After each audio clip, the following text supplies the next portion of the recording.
My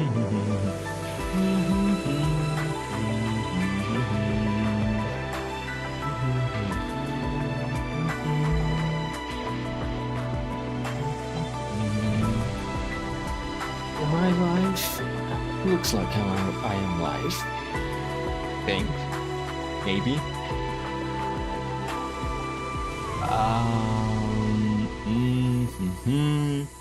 Oh, yeah, I am. All right. Okay. Arknight. Huh? Man. You know, originally I was planning to actually stream the side story event from Girls Frontline today, but when I this morning when I noticed the how much time remaining was here before this event ended, I changed my mind. Especially considering how long Arknights story events usually are, and especially a special event like anniversary, half anniversary, and also New Year, which is the case of this one.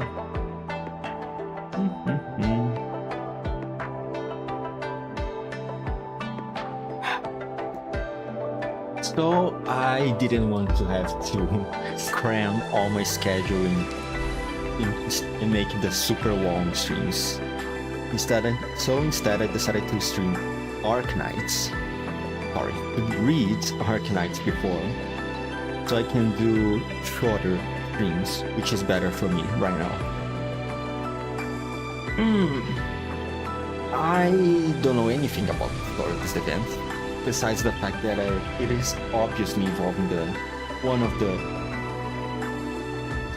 what was the name? Sui siblings.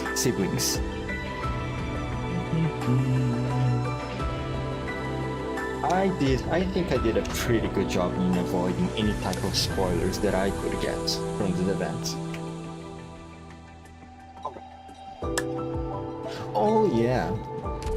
Also, I did vote for the operators of this event. And look at that. I got you.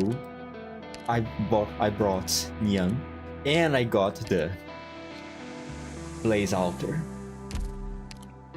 You know who else I got as I operate? Dongye. Man, that was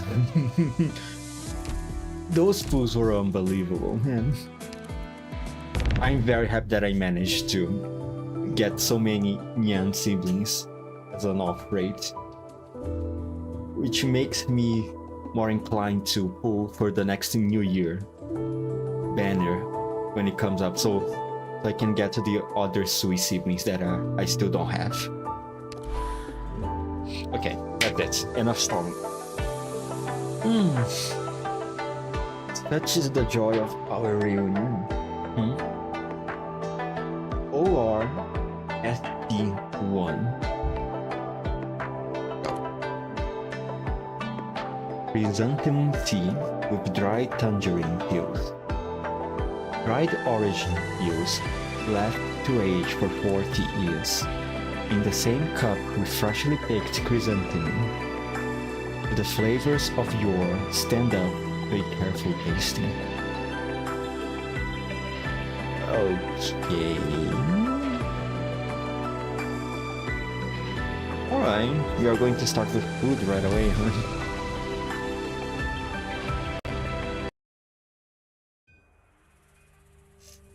Wait, how's the audio? Raise a little bit. Just a little.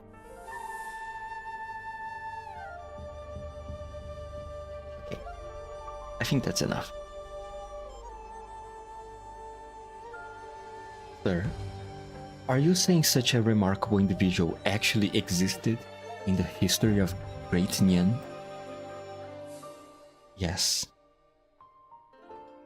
Cataloging books, organizing texts, promoting education. If she did so much for all life under heaven, why does no one remember her? or even know her name.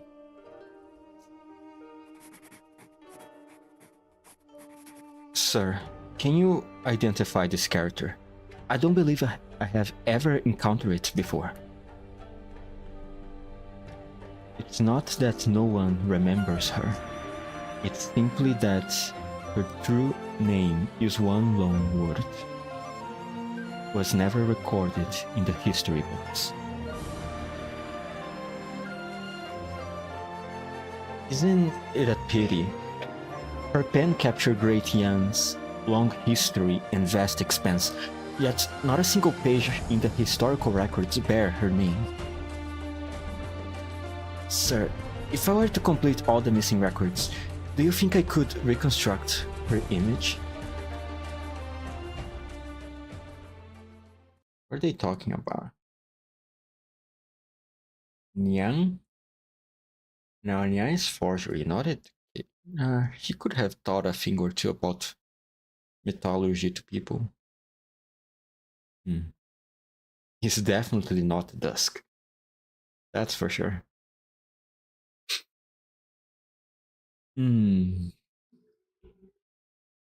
Oh, whatever. I think I will know soon enough. 40 years ago. Oh, April 21st. 1062. Sir. It's raining so hard out there, so why not come inside, have a pot of nice warm tea, and wait out the rain? No need. This rain won't be stopping anytime soon. I should keep moving. Some people want the rain to stop. Some hope it carries on. The umbrella vendor is smiling from ear to ear, but the passerby are downright miserable. A fascinating thought. Friend, you should take a moment to rest. I was asked to remind you the road ahead is rough and uneven.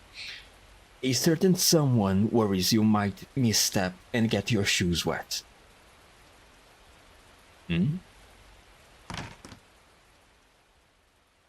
Please, just follow me, sir. Your friend is already waiting for you inside.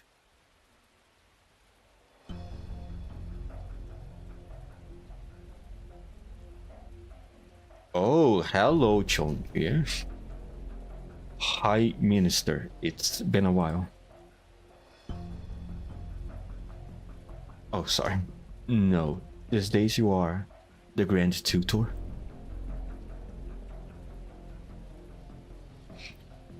It has been some time indeed since we bid each other farewell in Yumen. I expected to meet with the Sui regulator and the Ministry of War first upon this return to the capital to deliver my report. That's why I have arranged to meet with you in advance. His Imperial Majesty has passed. Dun dun dun. The sound of thunder just to make that phrase more dramatic. When? 2 weeks ago. I think if His Majesty had died of natural causes, he would not be coming to see me about it. Does this mean? The man sitting in the shadows hold out his hand. A black weighty stones rests in his palm.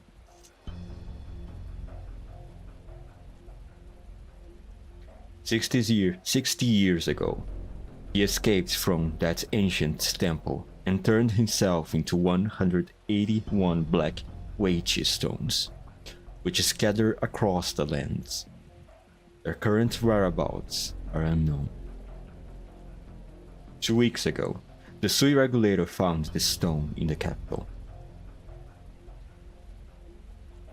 What has he done? I don't know. The only thing I'm certain of is that he could not have entered the Forbidden City. Someone must have gone out to meet him. Investigating this person's identity would be sensitive.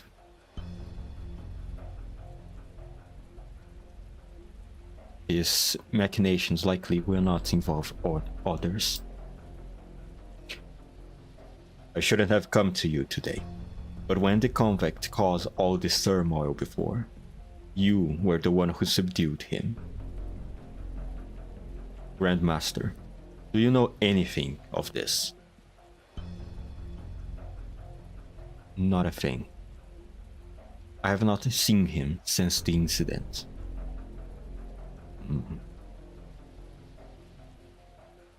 Then, I believe you, Grandmaster.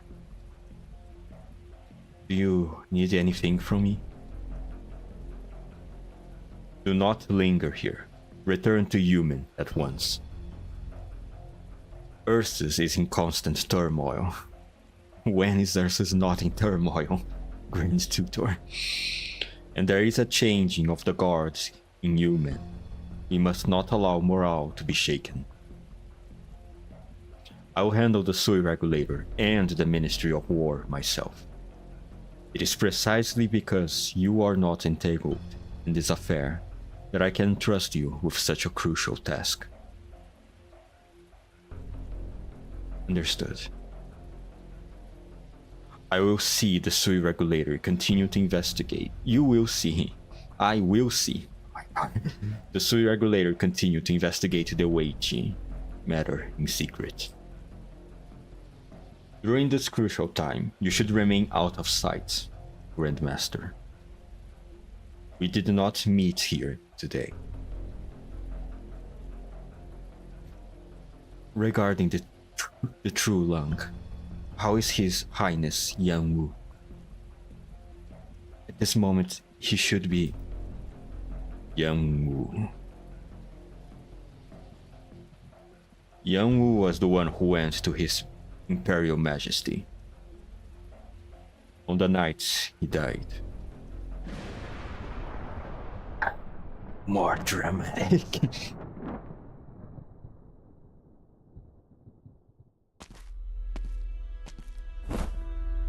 Oh fuck, old man, huh? How do I do his voice? Okay, let's try. Your Highness, 28 members of the traitor's family have been imprisoned. But after we checked the list, we found that there was a single individual missing. Infant just under a month old. The Imperial Guard searched the Grand Preceptor mansion truly today, but found no traces of the baby. A newborn could not have run off by herself. Someone went through the trouble to whisk her away. Your Highness need not worry. The Imperial Guard will find her.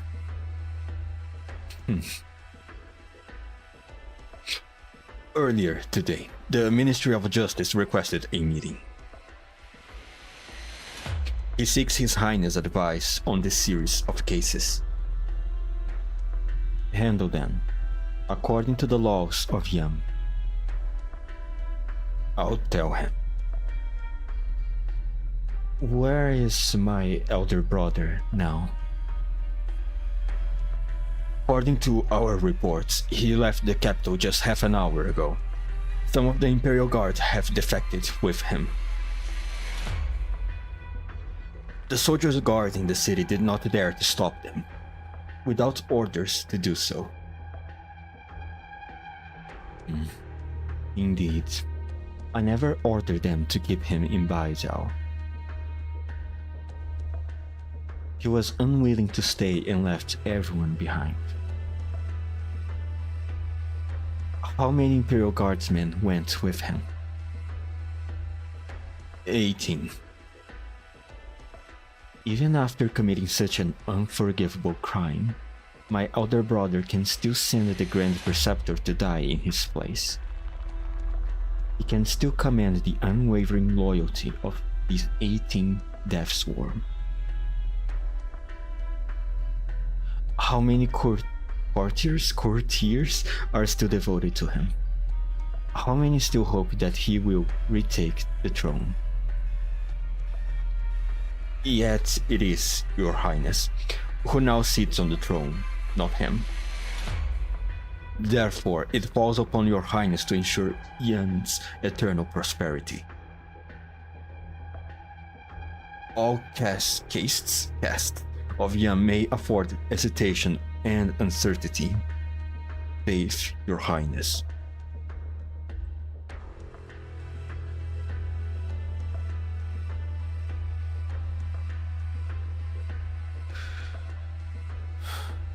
It's been so long since I have left this palace. Grand Commandant, tell me, has the spring rain yet ceased in Baijao?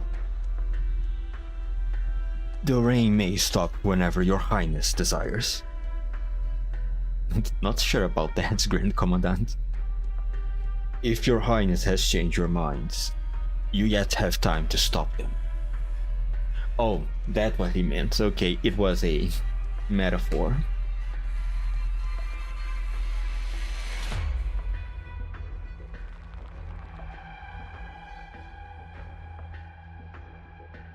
I am exhausted. The Imperial Kitchen has prepared some bao soup and shredded bamboo shoots, if your highness desires. Very well.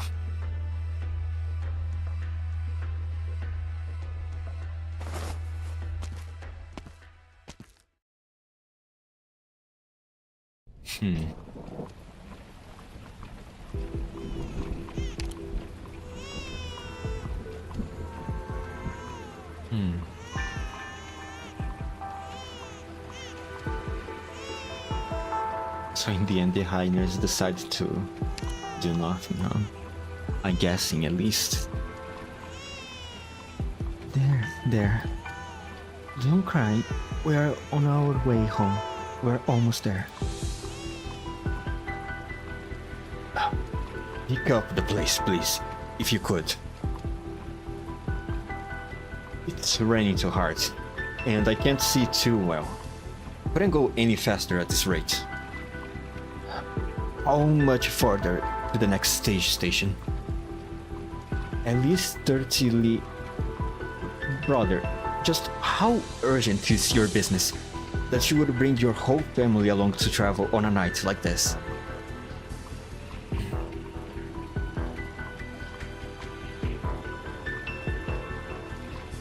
Please, just go faster.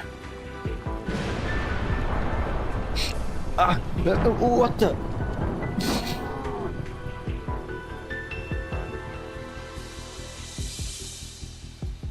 Yanni's exclamation. What is somebody doing out here in the wilderness at this hour?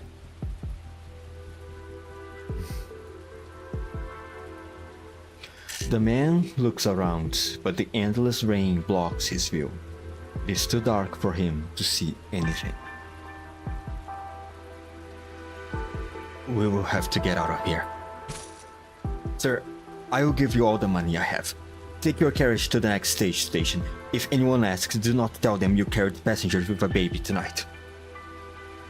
I beseech you, good sir. But what? Huh? Where are you going this weather? We will follow the path through the northern woods. What is it? The baby. The baby's gone.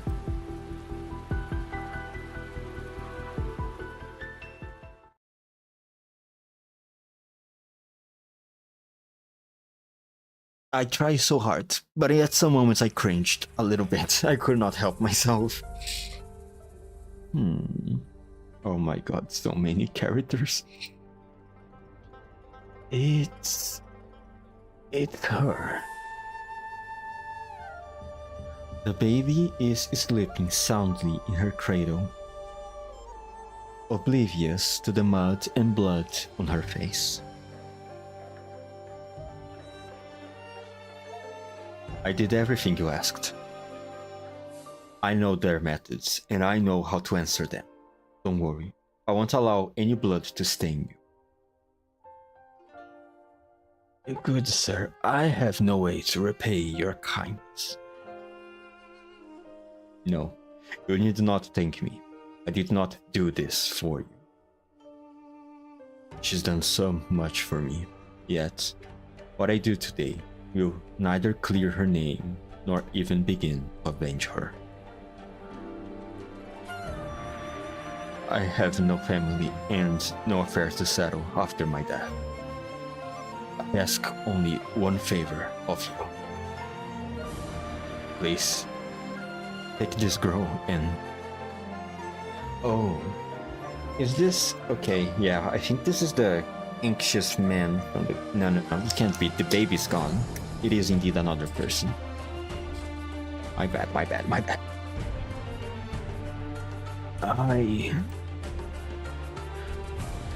You need not tell her anything. Just let her grow up and live her life in peace. You know, if she stays here, it will be risky, with a greater possibility that this old case will be reopened. But isn't that what you want? We may be powerless to change the situation right now. But if one day, be it 3 or 4 decades later, the truth is revealed, all the blood shall not have been shed in vain.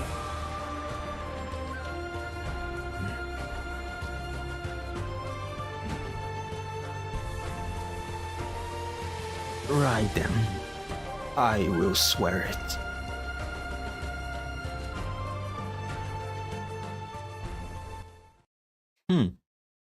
Alright. Some baby kidnapping right off the bat. So lovely. Absolutely lovely. OR1. Gallium tofu.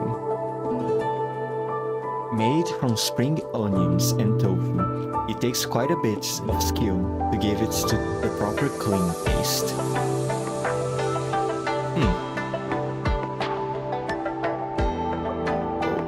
Okay.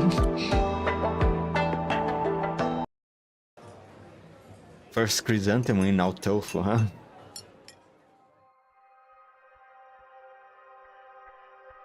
Check, please. Wait a minute. I'm busy. Oh, all you ordered was a bowl of plain noodles. It's on the house. Come on.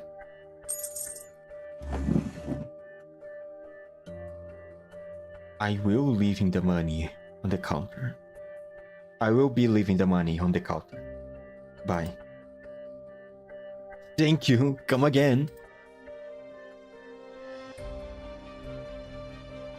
Eating so little for lunch at that age. What gives? Too many colors blind the eyes. Too many flavors dull the tongue. One must not indulge in the desire for food. Didn't you just eat the one bowl of plain noodles? This is my 5th. I'm not like you. I prefer my food light and simple. I never add any seasonings when I eat. No salt, vinegar, chili, scallions, garlic, or spices at all. And there is a lot of options to go through. When I am eating, I want to taste the food itself. If the basics are even slightly less fresh, my taste buds will detect it instantly. Judging by your Mandarin robes, you're a deputy minister with the Judicial Review Office, aren't you? Your tongue must be the greatest judge under heaven. You have a way with words. When next you feel you have been wronged, come find me at the Judicial Review Office. My name is Yu Cheng. Oh, okay. I won't need to trouble your magisterial greatness with that sort of thing. I am but a humble officer of the Ministry of Rights. I am not often wrong. Well, come see me anyway. I'll treat you to a bowl of noodles. What's your name, young man? I am called Gu Quan.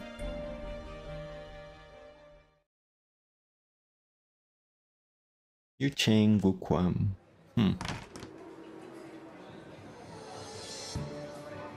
Hey, Jang, I'm here. Coming. What will be today, Liu? I will have the usual. Any specials today? Well, persimmons are in season. We also got a fresh batch of chestnuts today. You can either eat them raw, nice and crispy, or cooked, sweet and tender. How about stewed beast belly with chestnuts and then some osmanthus flavored dried persimmon for dessert? Nice. Alright, I will try that then. By the way, what sign we fixed for your restaurant?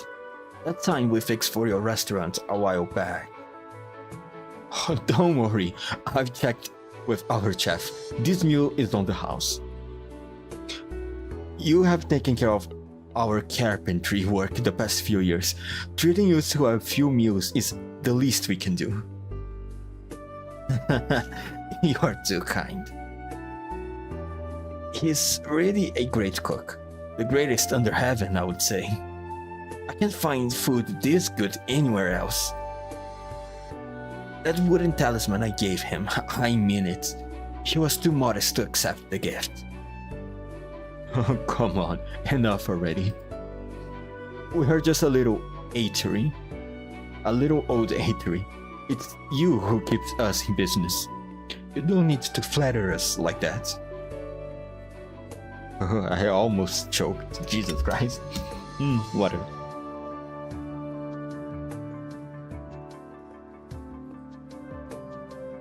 By the way, where is that young chap of yours?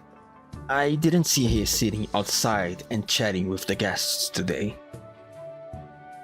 Don't even bring him up. He's been sulking since early this morning. There's this famous food critic around lately, taking advantage of the buzz from the Feast of 100 Delicacies, you know. I heard she's visiting all the hidden little eateries in town, rating them one by one in the newspapers. I know. I hear she published an article reviewing taverns in Baijiao. She's even writing a book, says she wants to compile all the best recipes from Baijiao and present. She calls herself the Wandering Foodie, or something like that. She's certainly ambitious. Baijiao has countless taverns, and these places have been making their dishes for generations. To write a book about them, she'll need a wealth of knowledge and a stomach big enough for all that food. Exactly. But I hear the book she's working on, Baijiao cuisine and food culture, already earned some praise from the head chefs of the 4 great restaurants, and none of them have anything bad to say about her reviews. Oh, that's quite impressive, to be honest. Rumor has it she's dropping here today. Well, you have nothing to worry about. With your chef's cooking, even the hard-chest critic will have nothing to criticize, right? You know his temper. Whether the reviews are good or bad, he can't stand people talking about his food. He says he doesn't want to get into a cooking competition, but that's just because he's afraid he'll lose. Alright, that's enough of that. The only thing I'm worried about is people discovering this place. so I won't be able to get a table here anymore. Knock on wood. Oh, another customer. Hey, look, the two of you coming right at this hour. We are right across from the judicial review office. Guess it's kind of become your unofficial cafeteria. If it wasn't for the restaurant, I would have resigned and moved home ages ago.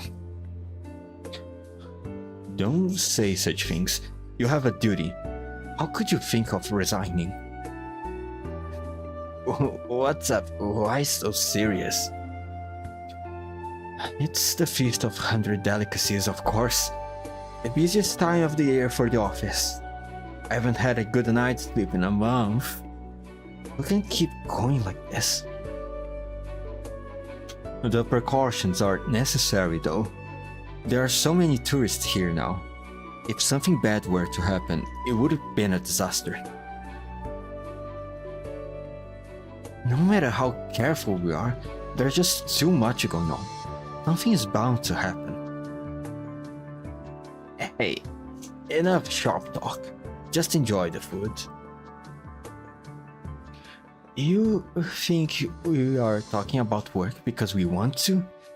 By the way, did you hear about the Ding Feng Lo case? What case? If there's something to say, just say it. Why all the secrecy? I'm not trying to be secretive. This case is just downright eerie.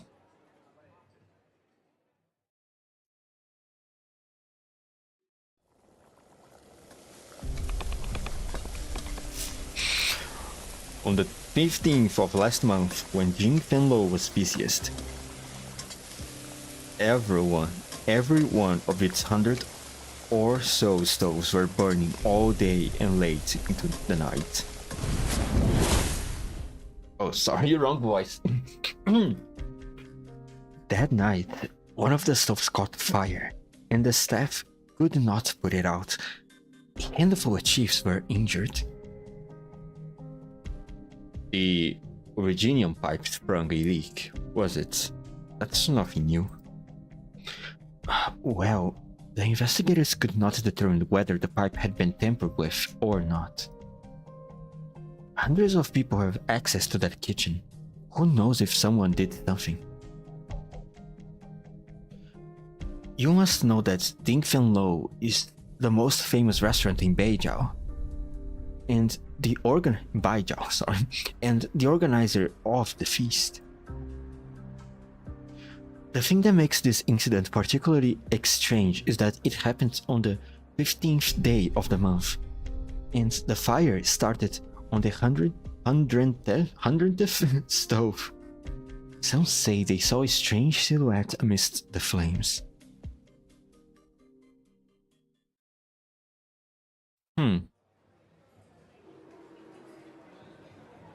Let's stick to the facts, yes. We don't need to fabricate things here. I'm telling you the truth. Many people said they saw it. The work you do at the Judicial Review Office is pretty interesting. Listening to you talk about your cases is like reading a detective novel. Come on, we are hardly authors here. It's just that whenever a case drags on for a few weeks without progress, I have nightmares about it. Actually, now that you mention it, I also heard about a strange case recently. There's nothing supernatural about it, it's just plain weird. Oh, another juicy story? Do tell. I really shouldn't divulge many details about this. You can't tease us like that. The suspense is killing me. This is a matter of great importance. The place where this incident occurred is truly significant. It was the Mr. Ning's manor, former Minister of Rights.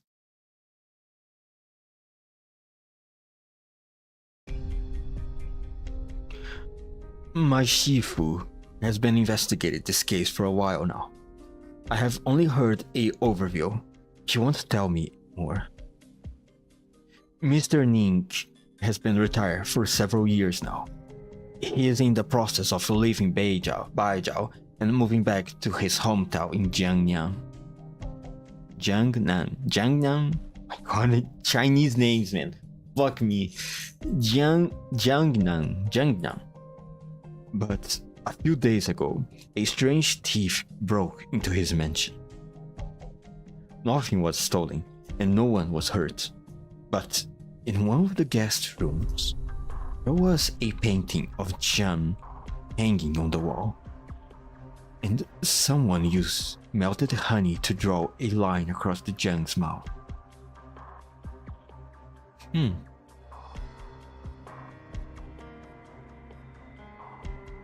Of course, the mansion was heavily guarded, but the thief seemed to know the layout very well.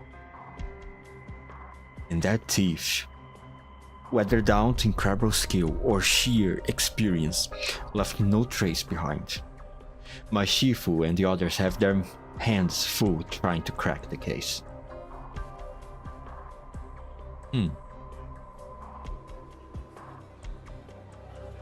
So far, all of these seems somewhat food related, right? First one happened in the restaurant on the 100th stove. And now we have the honey too.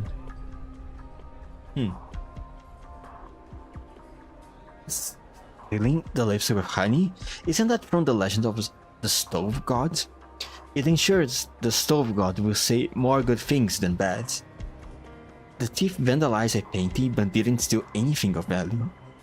They don't care for money, so did they have other motives? What motive could they have had? Minister Ning is an honorable Mandarin. He has a decades-long record of dutifully public service. Would I have any issue with him? Regardless, he's an important court Mandarin. The ransacking of his manor is no small matter, especially at a time like this. It's our greatest fear. Hey, I just thought of something. You scare me. What's the thought? I just remembered that I also saw something weird a few days ago, right in this very restaurant. It was 3 days ago. I was here eating when a real strange customer walked in. He looked to be on the older side and he was still wearing a prison outfit, as if he had just been released by the Judicial Review Office. He sat down and ordered 20 bowls of white rice. Nothing else. He downed them in one time flat. Okay. That's all you're going to eat? Eating all the rice is bound to make you choke. Why don't we wipe up 2 little entries for you and a bowl of soup on the house? No. It's Da Huang rice. Nice and fresh. The finest on the land. What other food could I possibly eat? I have filled my belly. I have no need for any free dishes. Check, please.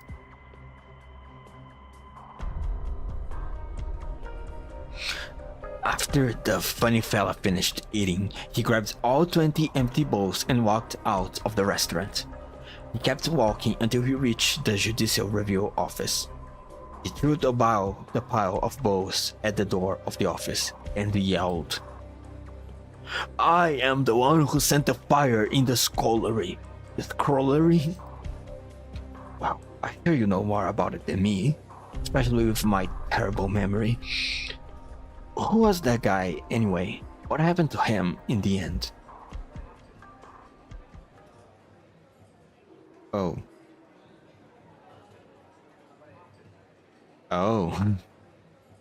There's no way I could discuss something like that with you. Shh! There are civilians in the next table over. Don't worry about it. I heard that lady speaking Victorian. I think they are foreigners. They don't understand what we are saying anyway. It's always a mistake to assume that people don't understand what you're saying just because you're speaking in a different language. Let me tell you that.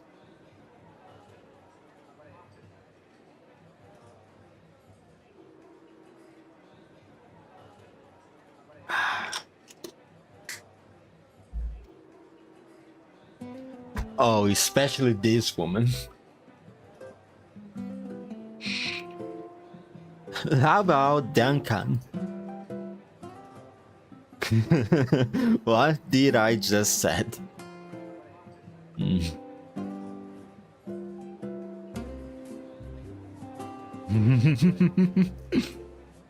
It happens, it happens. Red 6 special, Malatofu, soft yellow shells, autumn casserole, and jade surprise. And that's all she ordered. Is she trying to challenge us? She seems very polite. She just looked at the menu and picked out these dishes. Didn't look like she was asking for trouble. You think she might be that food critic, the one who wrote Baijiao's Cuisine and Food Culture? What kind of food critic comes in and orders nothing but tofu? Relax, chef, relax. Oh, relax, chef, relax. You know how things are going here, business-wise. The future of our restaurant hinges upon this very moment. You have to do your best. The dishes must be flawless.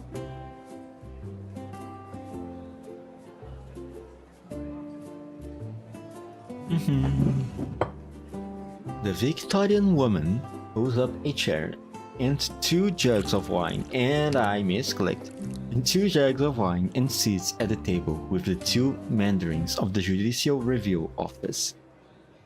She casually pours each a glass of wine.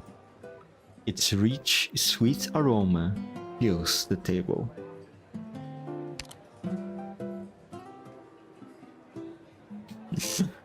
Please, drink and enjoy. This wine was meant for sharing. So, what happened next? What became of the weirdo who threw the empty rice bowls? Good lady, what you just heard was nothing more than idle diner chatter. Whatever you do, please do not share it with anyone else. Dude, if you say it like that, it will not sound like just dinner chatter. Huh? But you haven't finished the story yet. Where's the cliffhanger? Where's the staying tuned for the next episode? I am a Mandarin of the Judicial Review Office, madam. I am not a storyteller in the tea house. What a coincidence. I have a good friend who works there too. And here I was thinking everybody in the Judicial Review Office was stuffy. Pretensions and tight-lipped.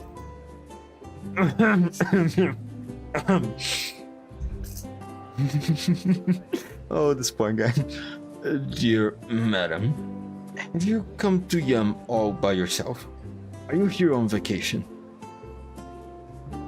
Well, let's not be so formal. My Yanese name is Huang, or Blaze in Victorian. And yes, I guess you could say I'm here on vacation. I haven't met many Victorians who speak Yanese as well as you do. Have you lived in Yum previously? Actually, no, but I'm not 100% Victorian. My father is Yanese.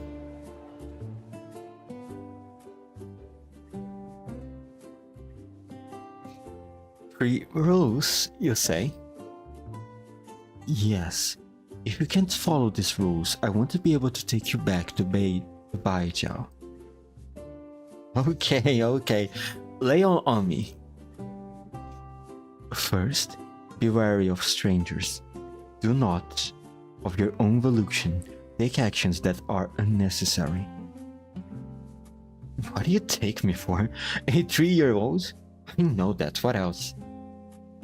Second, do not tell anyone that you are uninfected.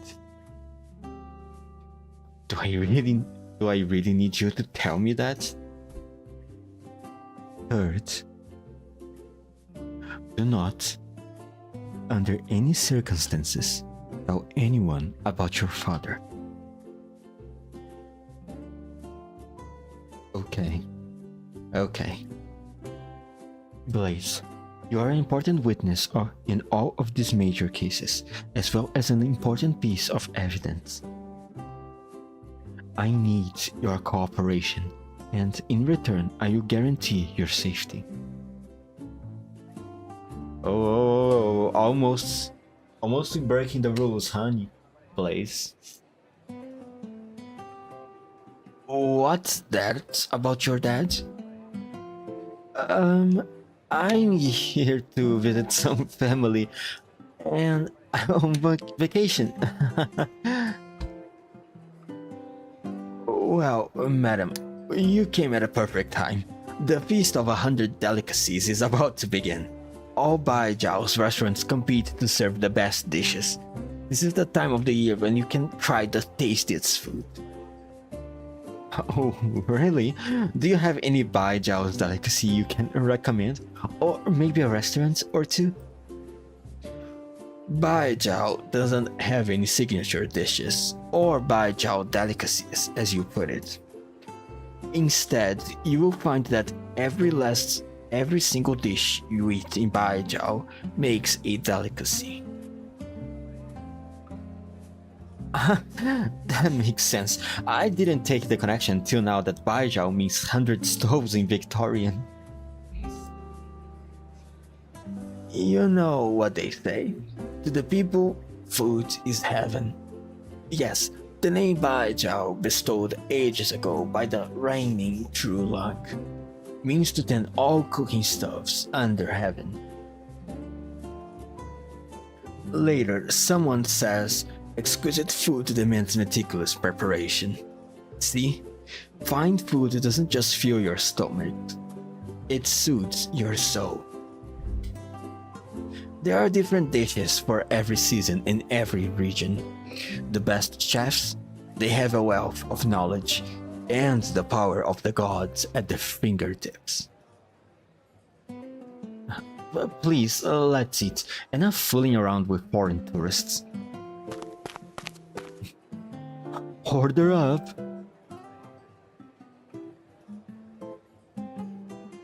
Ooh, CG. Who's that? Oh, the one beside Blaze is probably the new operator. The free one, right? Forgot her name.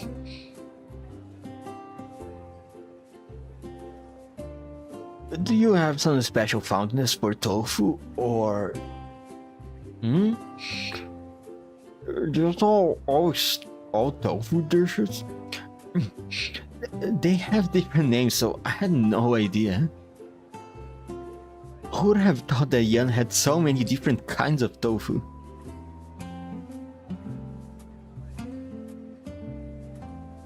Whatever, there's more than enough tofu for everyone. We'll enjoy it all together. Isn't that the custom here in Yan, after all? Alright, let's dig in. What's this? I don't remember ordering a dessert.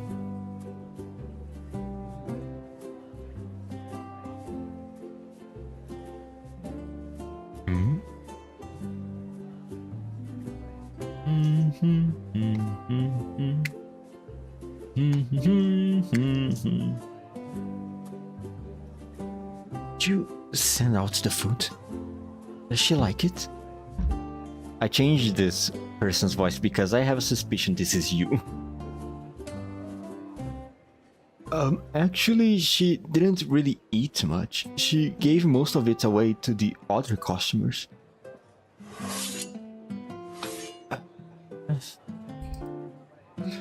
Settle down. She might be filling out the ambience, you know. Just calm down. Let's see what happens.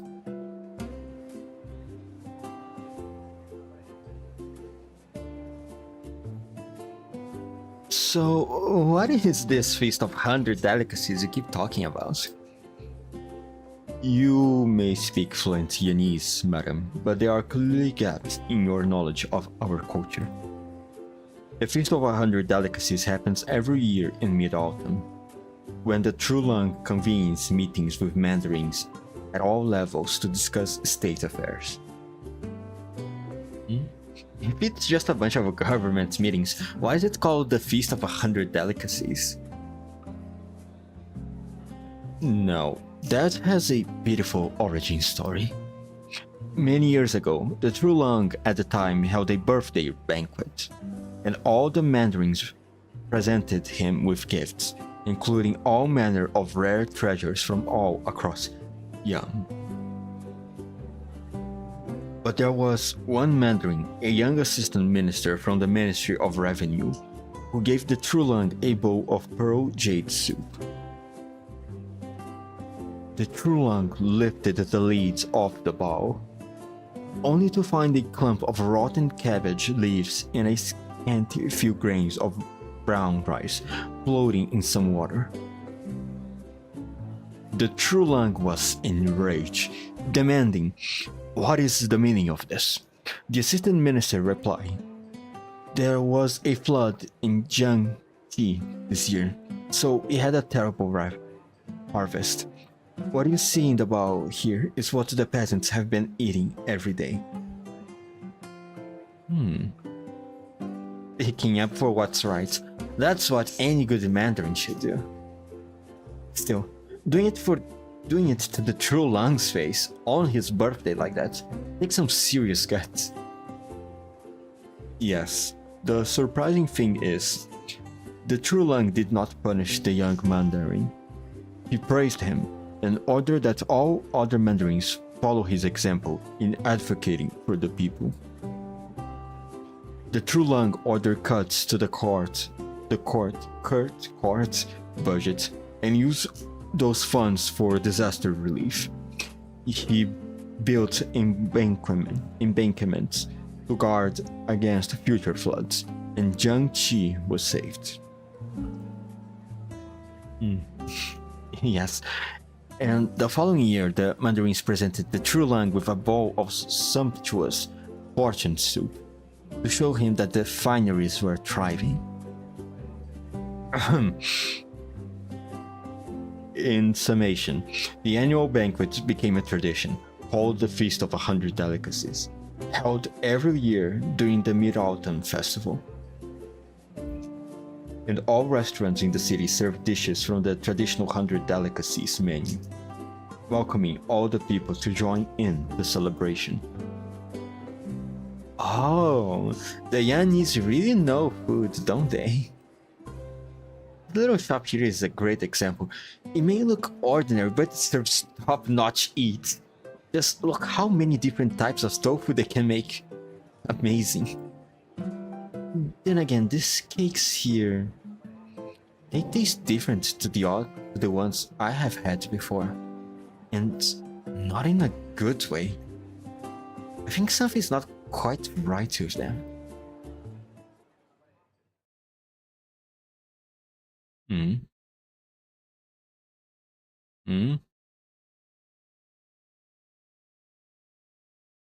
What? What? Did something happen? Does it mean anything? Is this more tradition stuff? Huh? Why is everyone gone silent? Was it you? You are the one criticizing my food? Oh, that's why. Oh yeah, because the waiter. Did said the chef doesn't like to have his food criticized. Oh, Blaze. Oh, Blaze. Oh, Blaze. Poor Blaze.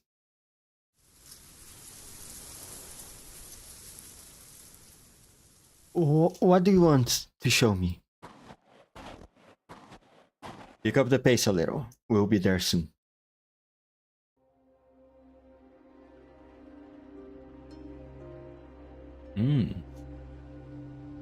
These two. Okay. If you walk in the snow by the stream, the fragrant plum blossoms are rare. However, you can find some at the base of the mountain. I suppose the view of the fireworks against the city skyline from atop the mountain could be the only thing worthy climbing all the way up here. Yu Chang, huh? Fireworks. Who cares about those? I brought you here to see the spine tree. An evergreen. It can withstand the cold weather. No, that's not what's special about it. I planted this tree myself, right before I assumed my post in Baijiao. Back then, I had the same mindset as you. After all these years, I am a different person now, and this tree is a different tree. Okay, alright, are we going to start to get some Chinese philosophy here now? I do not understand. That doesn't matter. All you need to do now is look at the tree, imprint it in your memory. Okay? Jingyam. You will do well in the Judicial Review Office. You will go on to be an excellent deputy minister. Or maybe a minister yourself.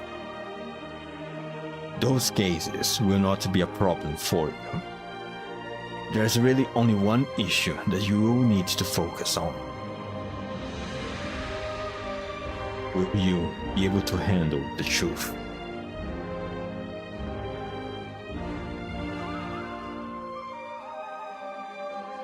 I do not understand. You don't need to understand now. Every once in a while, you will think back to this pine tree. Once you have spent enough time contemplating the tree, you will understand the rest. Okay. Thanks for being so enigmatic, Yu Chang. After I die, cut down the tree. Use its wood to fashion my coffin. Mr. Yu. We should be going. The higher you climb, the colder it gets. Huh.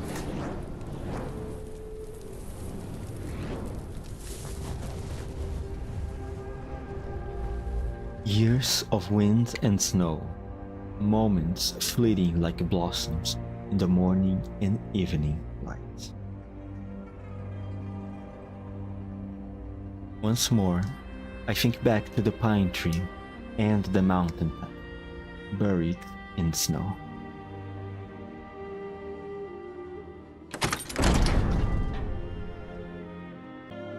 Yu Cheng, what penalty do you propose to atone for your guilt?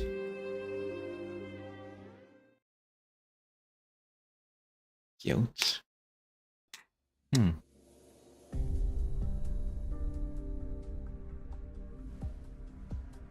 Yu Cheng committed a crime then, huh? Is it related to the baby? Could be. Yu Cheng also is the one who talked with Wu Quan. I think that was his name, the Minister of Rights? in that restaurant, in that flashback scene. I need a favor. If you ever been wrong, just contact me. He said.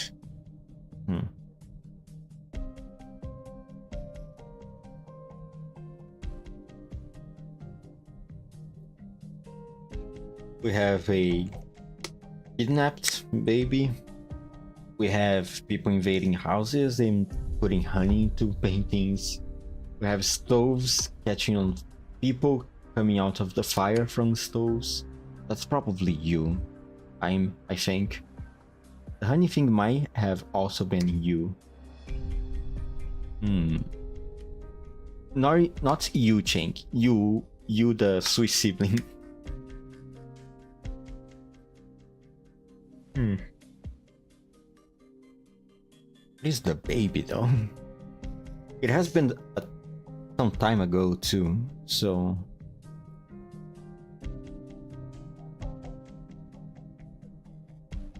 Is Blaze's father important to this? I don't remember ever hearing anything about Blaze's father. I think it's too early for me to start trying to think about these things. Maybe we should just wait to get more information.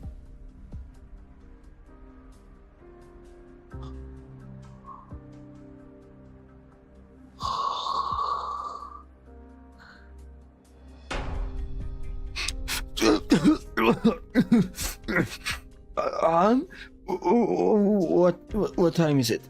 Has the suspect confessed yet? Sensor GSM. Oh my god. Maybe I should, one of these days I should try to look out how to correctly pronunciate some Chinese.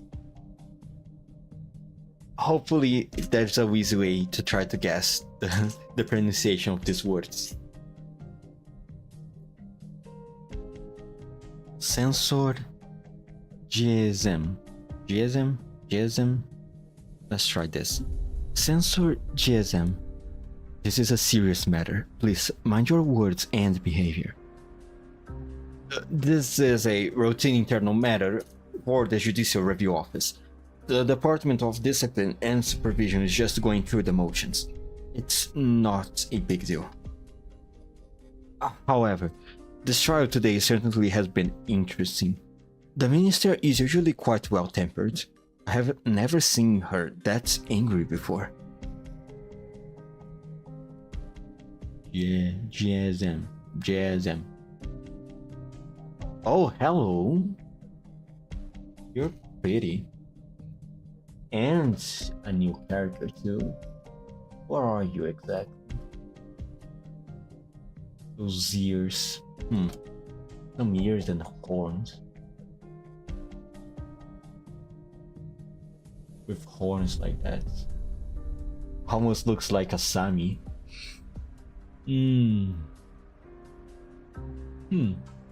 Could she be a Sami? She definitely not Sarkast. I don't think... I mean, after all, Sarkasts are not welcome anywhere. She's probably a Sami. What is Sami? What is a Sami person doing here? When I say Sami, I refer to as one of the races that inhabit Sami. She could be a... Capricorn, was it? Nah. Oh well, whatever. Change. Okay. You Cheng, you served in the Judicial Review Office once. You took an oath before the Bronze Mirror. Do you really think the Judicial Review Office is the proper place for you to act like a spoiled brat? That's an unjust accusation. You asked me all that you needed to ask, and I answered them. What else would you have me do? On the 15th of last month, around 1:45 a.m., someone set fire to the southern end of the Judicial Review Office scrollery. That person was me. Oh, he was the weird fella that went to the restaurants. Okay. Alright, that question is answered already.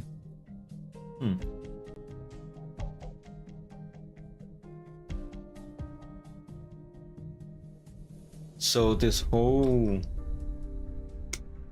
event is going to be an investigation thing? A detective story?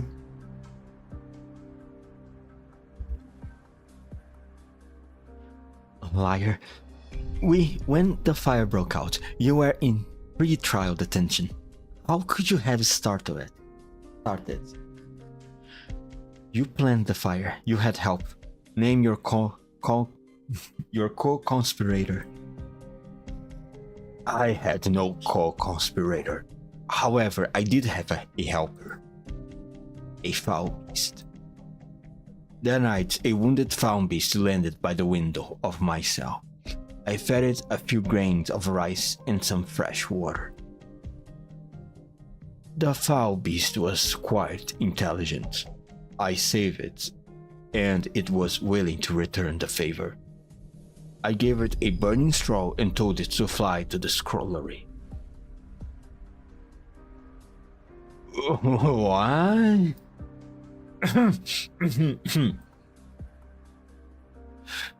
Yu Cheng, the courtroom has no time for your games. I'm not playing games. Ask me anything, and I will answer truthfully. Very well. You say you started the fire. Elaborate on that, if you will. What species of foul beast was it that you used? Do I look like a foul beast expert? I only remember that it was completely black, without a single stray hair. As black as the human heart. You said you gave the foul beast a burning straw. You were locked in a cell. Where did you get the straw? I picked it out of my sleeping cushion. Your cushion was made of cotton. Then my memory is mistaken, this fucking guy. He must have fallen in from the foul beast's nest. The guards did a full search of your cell after the fire. They did not find any foul beast's nest. If criminals didn't try to cover their tracks, we wouldn't need the Judicial Review Office or the Ministry of Justice, would we? That foul beast truly understood human nature. Why you? Oh, right. As for how I lit the straw in the first place. I struck the cell bars with those iron shackles exactly 863 times. One for each year of the Judicial Review Office existence. Okay, this guy's just messing with us at this point. That is as much detail I can provide on the fire. Will it do? Madam Minister, do you have more questions for me?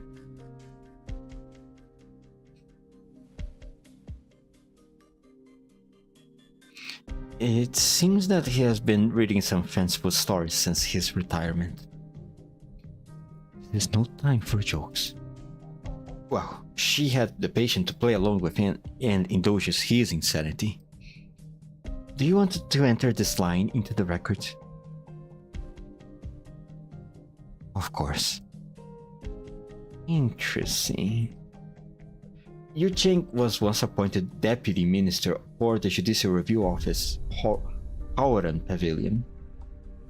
There he took down countless corrupt mandarins and notorious criminals.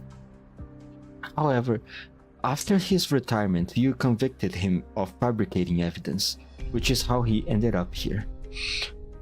Oh. So that's what his crime is. That's what that was initially put him in prison.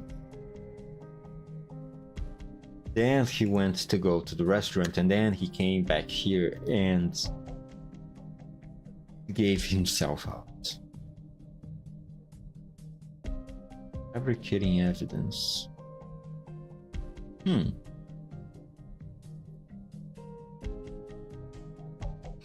As you think back now, do you regret your choice, Deputy Minister Lin? The law is the law, it bends to no man. Stop trying to stir up trouble, Censor Jie. But when we look at it, Yu Cheng's behavior is quite odd. When he was charged with fabricating evidence, he did not question it or protest. Now, after he's been convicted, he decides to start a fire? That's not right.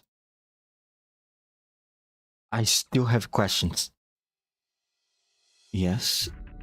Yes, Deputy Minister Lin? Lin Qingyan puts down her pen and paper and happened to meet Yu Cheng's gaze. The prisoner, who has been pretending to be insane, is now staring at her intently. She wants to know the truth.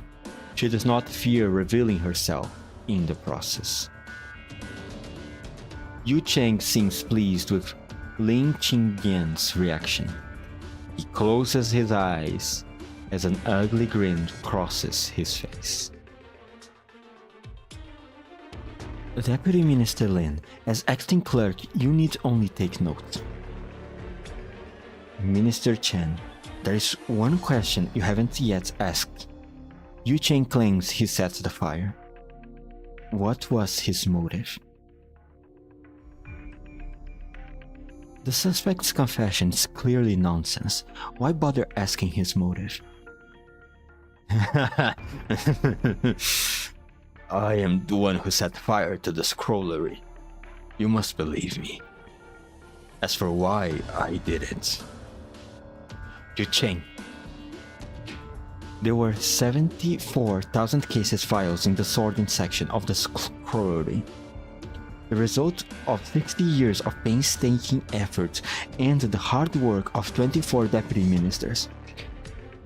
You saw it fit to turn it all to ash? Yu Cheng suddenly drops his head. He remains silent for what seems like ages.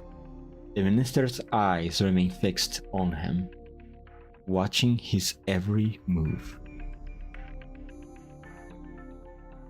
As I see it, it was no great loss.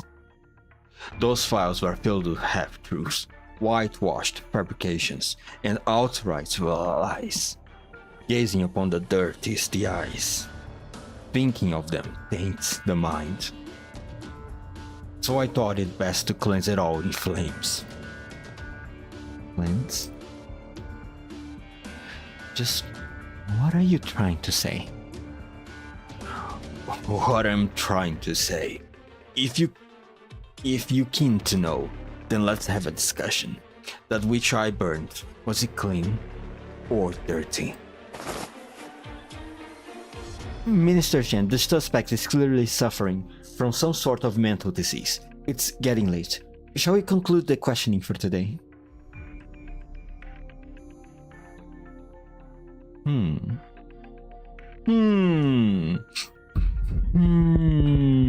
Suspicious.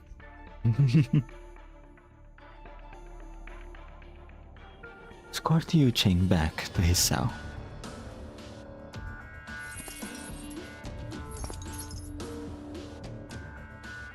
I truly regret that we subjected the Department of Discipline and Supervision to this circus here today. It is truly a vexing case, we understand. The Judicial Review Office will be sure to submit a full explanation to the Department of Discipline and Supervision. I just hope this can be resolved quickly, so I don't have to make so many trips here. You have planted way too many camphor tree in this courtyard. You're making me sneeze. I shall take my leave now. Deputy Minister Lin. See you. You should be off to Ling Qingyan.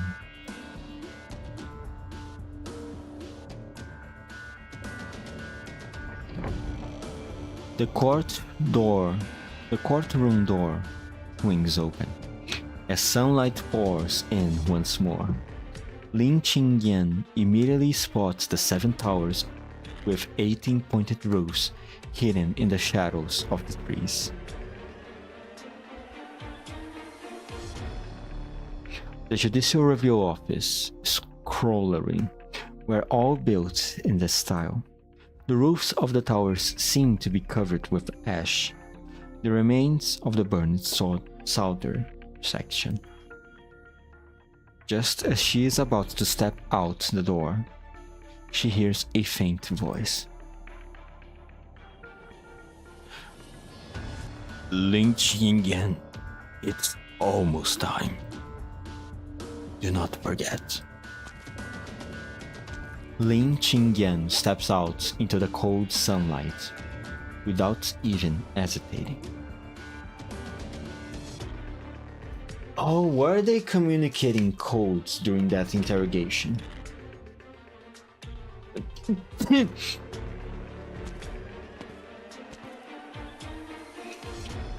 Sensor Jiezhen,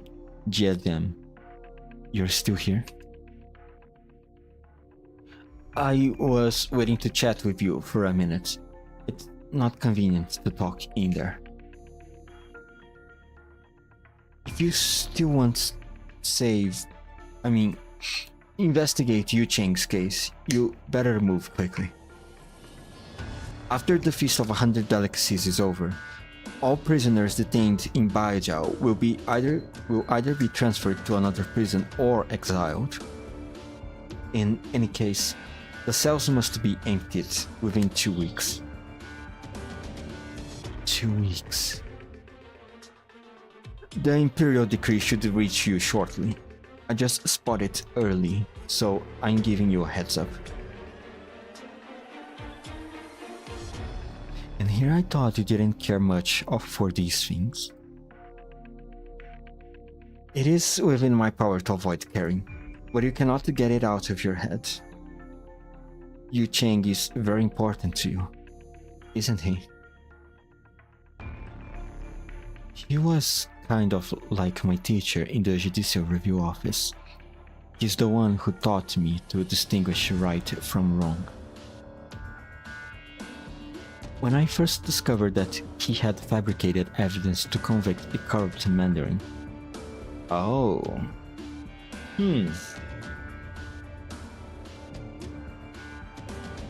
Well, I shrugged it off as using any means necessary to achieve justice. However, I never imagined he would set fire to the scroll room. There is absolutely no justice in that. Indeed. I can't figure him out.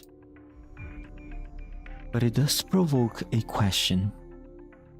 They have never emptied the jails for the feast before.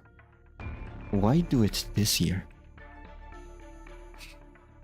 This matter may not concern you directly, but I am sure you have heard something about it. Human experienced a catastrophe at the beginning of the year. Then this summer we suffered the Da Huang's incident. And what was the root cause of all this? The bestial Sui. This 1,000-year-old case must finally be resolved. I dare not engage in presumptuous speculation. This is as much I can say for now. Duoxie. Sensor Jiezhen.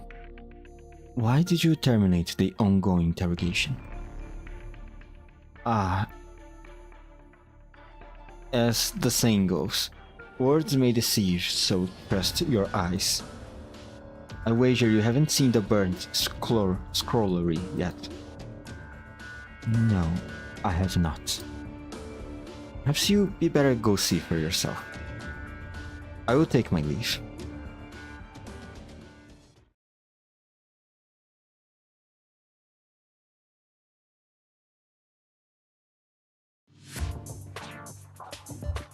Hmm. Okay.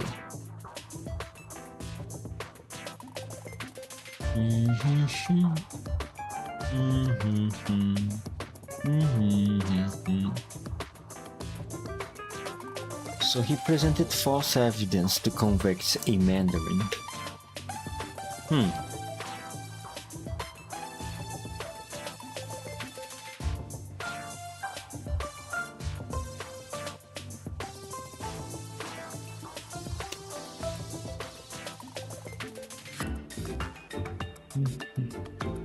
And now we also learned, and with that we also learned that the reason why they're moving the convicts, the prisoners, is because of the Sui incident.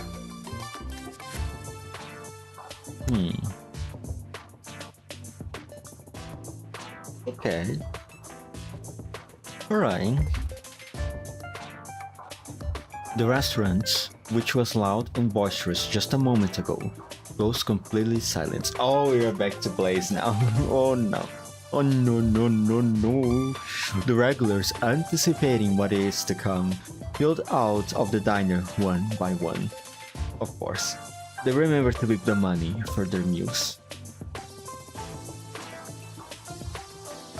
Jane, close the door.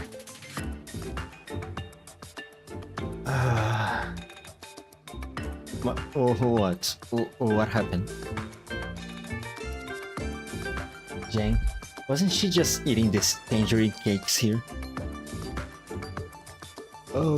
Yes, she was.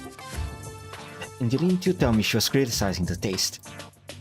No, she said that they taste different. Not bad, just different. Winking vigorously. I guess you would call it criticism.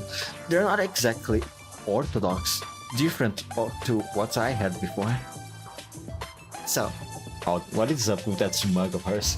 So, you're the head chef, huh? You're pretty young, aren't you? Don't try to change the subject. I was just critiquing the food. That's not a capital offense. Besides, I thought the rest of the dishes were awesome. Now you're on to flattery. This is my restaurant, and I have my rules. You either tell me what's wrong with the tangerine cakes, or I won't let you leave. Oh, he's one of those people, huh? Oh no. No. I told you already, they taste different to the ones I had before. Where and when did you eat them before? Oh, maybe more than 10 years ago? When I was living in Victoria, a relative sent them to me.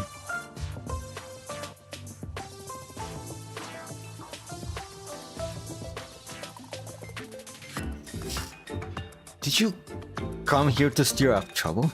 Yang, escort her out. No, we are not in the habit of kicking customers out of the restaurant.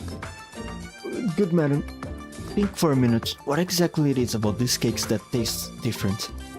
Maybe this is all some kind of misunderstanding? Let me think. I remember the tangerine cakes I had before were sweeter. Yes, you must not have used enough sugar. The tangerine cakes needs more sugar. Think I took you for a food critic. You are a woman with absolutely no taste. I won't waste my time arguing with you. Please leave. You say I have no taste, when the real problem is your cooking? Oh no. Oh no, Blaze. Blaze, please, please. What are you doing? What are you doing? Oh, you have done it now, Blaze. Oh. Oh no. My cooking, you say? Don't make me laugh. My cooking, my culinary talent My... Alright then. I will make you a bet. Go out this door here and sample the food at some of the other restaurants. If you find a better tasting meal, I will give you this entire shop. Oh, fuck. No. Please, no. If you can't find better food, you have to sit at this table by the window and shout out to the streets. Shout what? Apologize to me 100 times. But what would I want with your restaurant?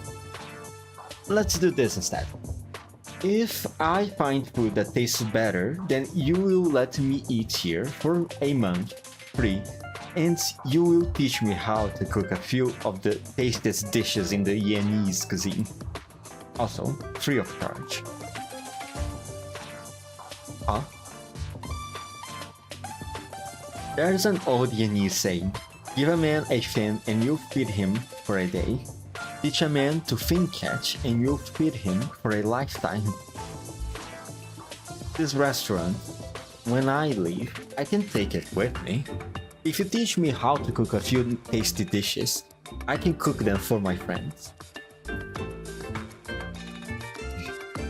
But weren't you criticizing my cooking? I told you, all your other dishes taste great.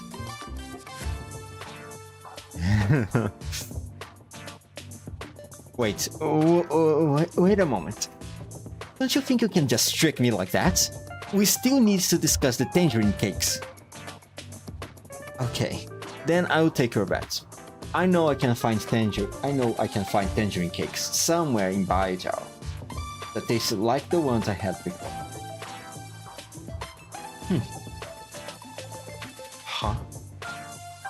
What's that weird smell? I think it's coming from back in the kitchen. Oh, I know that smell. It's like something it's overcooked. Oh no. My stew! Dear customer, I apologize. Our head chef has a bad temper and is easily offended. Please, come again. Alright?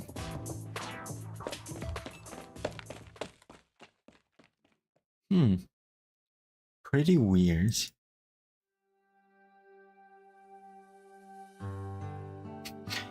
I have heard that skilled chefs tend to be eccentric. In fact, I will bet the reason he was able to become a good chef was precisely because he takes his food so seriously. Did you notice that each of the 5 tofu dishes you ordered had tofu cut in a different way? Yet every piece of tofu within each dish was exactly the same size and shape? I don't think many chefs in Baijiao could accomplish that. You overheard our arguments? Sorry, I wasn't eavesdropping. You are just within earshot. You were all having such fun, sharing your dishes amongst yourselves. Well, I believe you accidentally took the plate of tangerine cakes that I ordered. Oh, sorry about that. Dummy, I was taking someone else's food and then having a fight with the chef over it. You wait here, I will order you some more, straight away. No, there's no need for that. I came here today to try the food. After seeing how much you all enjoyed it, well, I figured it must be good enough. However, I am still a little curious. What exactly did you not like about the tangerine cakes? I can't really put my finger around it, but I just know I have eaten better ones before. Are you sure the dish you ate before was indeed tangerine cakes? Of course. One of my relatives lived in Baijao and would ship me these cakes. There's no way I would be wrong, I'm sure. May I trouble you with a request, then? Are you going out looking for another restaurant that serves these tangerine cakes, right? Can you take me with you? Sure, you're from Baijao, aren't you? That's perfect. You know your way around these parts. Then again, it's getting kind of late. Let's meet here again tomorrow at noon. What do you say? Certainly. Oh, right. By the way, my name is Blaze. I'm a tourist from Victoria. How should I call you? I am a woman of few hobbies. I like to write and I like to eat. And it seems like just by this line alone, I will deduce that you are also a master of stalling. Just say your name already. My pen name is The Wandering Foodie.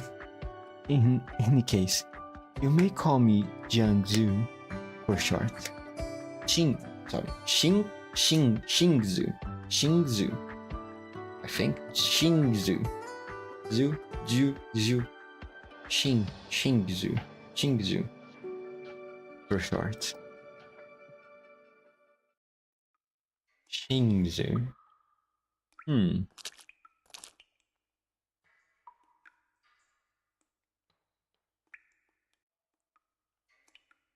Oh, hello, you two. Such a trove of knowledge, those wonderful archives. Ashes to ashes, dust to dust. The dark space still has a lingering, acrid smell. On the collapsed beams of ironwood, murky raindrops tremble, ready to fall. The iron chests that once held so many records and books have been warped and twisted by the flames. The paper and ink within have smoldered into ash, leaving only faint traces of wood.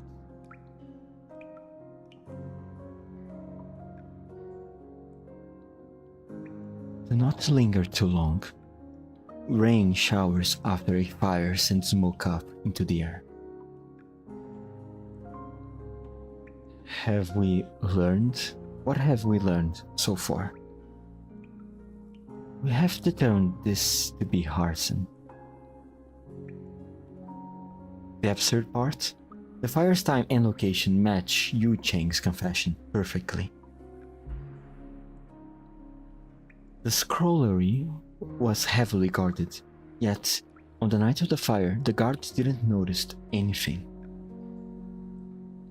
Not only was the perpetrator highly skilled in Kung Fu, but they also had intimate knowledge of the Judicial Review Office's layout. They must have been working with Yu Cheng for quite some time.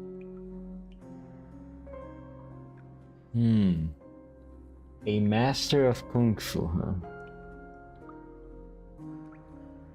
Dongge!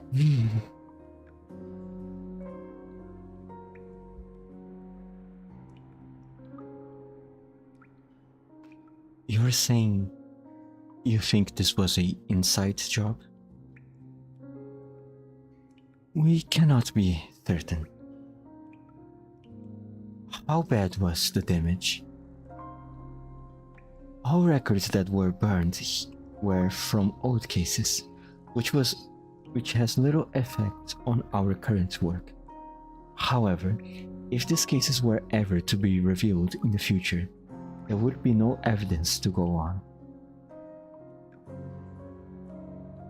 Nearly all of these cases were Yu Cheng's responsibility.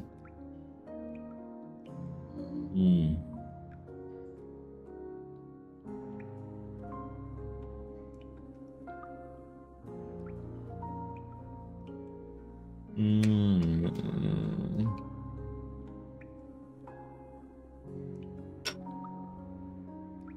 Hmm. Okay. Do you really believe Yu Cheng was the one who burned the scroll? Absolutely not. No matter what nonsense he spouts, he was imprisoned when the fire broke out. There's no way he could have done it himself.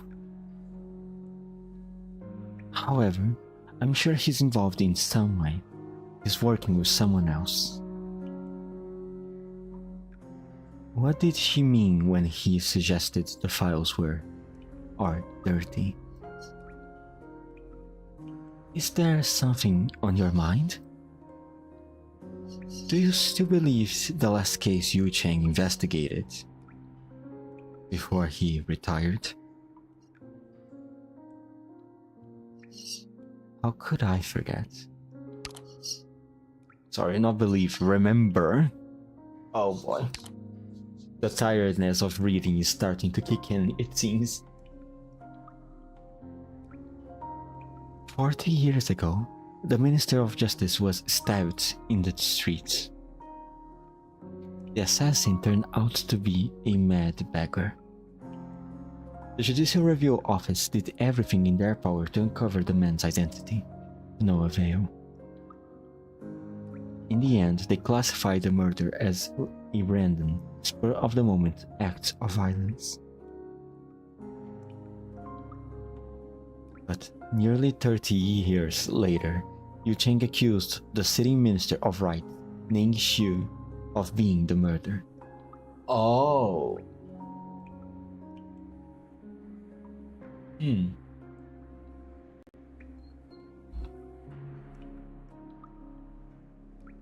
I worked with Yu Cheng for many, many years.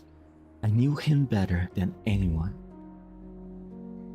However, in his last few years at the office, he began to change. Something radicalized him. He began doing whatever it takes to catch criminals. He even started fabricating evidence to close cold cases and settle old scores.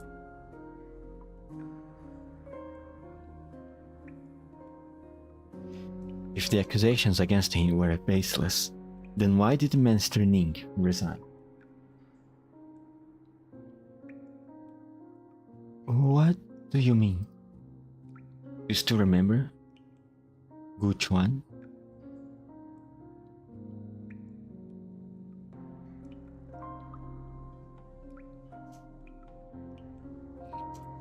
It all began when Gu Chuan, serving as the envoy of ceremonial rites, died en route to Victoria. Now we have Amisha Victorian. I wonder if this is going to be related to Blaze in some way. Maybe even her father.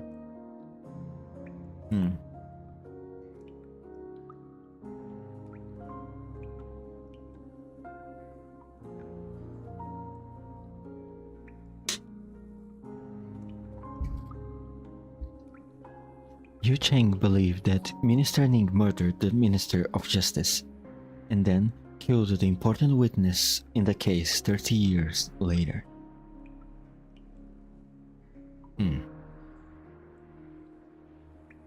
But that's absurdity. The envoy had only just taken office. How could he have been connected to a case from 30 years ago? Sorry, 30 years prior. Oh, I'm getting tired.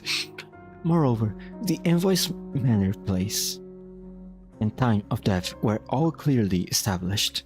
He drowned near the Victorian border. How could the Minister of Rights have orchestrated his death all the way from Baijiao? The Judicial Review Office recorded Gu Chuan's death in the case files. The files are somewhere in the pile of ash that lays before you.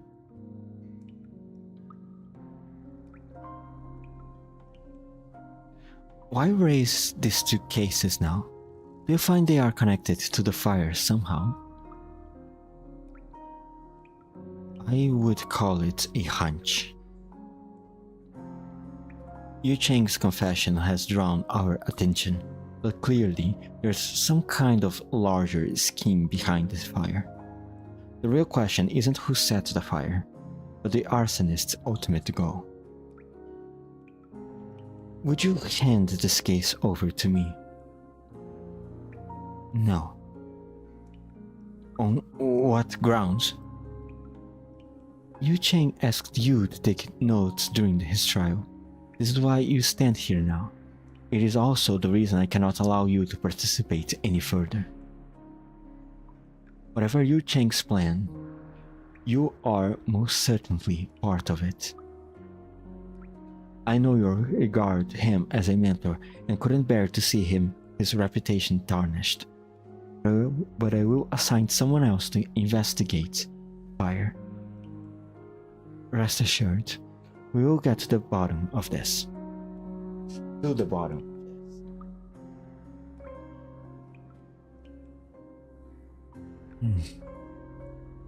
What about the cases that Yu Cheng once investigated? You would be best to forget about those. No matter what you intend to investigate, it's simply not a good time. Why do you say that? Lin Qingyan, you are a deputy minister of the official review office, not some patrol woman. Every case you handle is a ripple effect.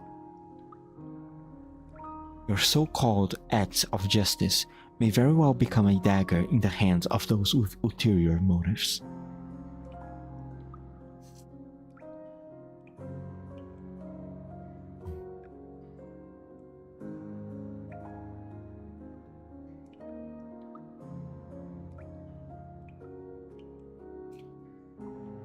So you know what's really going on with these cases, don't you?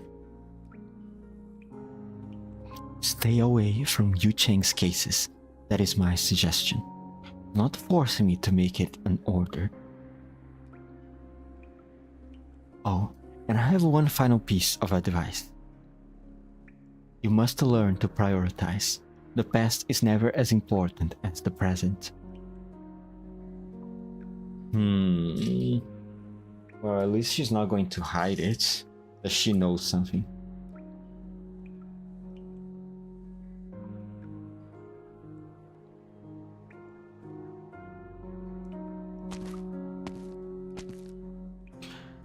The young deputy minister is still standing in the same spot.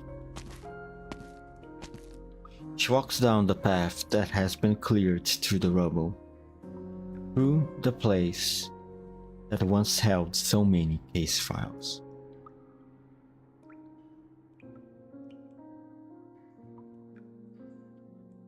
The arsonist's motive is quite clear. He never wanted those files to see the light of day. Whether Yu Cheng fabricated evidence or not, all available clues in both cases point to Ning Xu. But why would the Minister of Rights assassinate another high-ranking Mandarin? She bends down and brushes aside a charred beam, revealing a hint of green emerging from the ashes. It's a pine tree. Oh. Yu Cheng, you...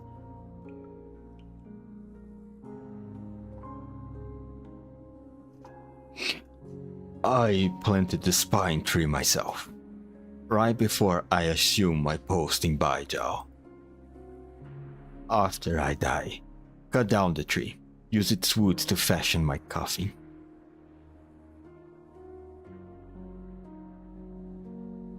Lin Qingyan, it's almost time. Do not forget.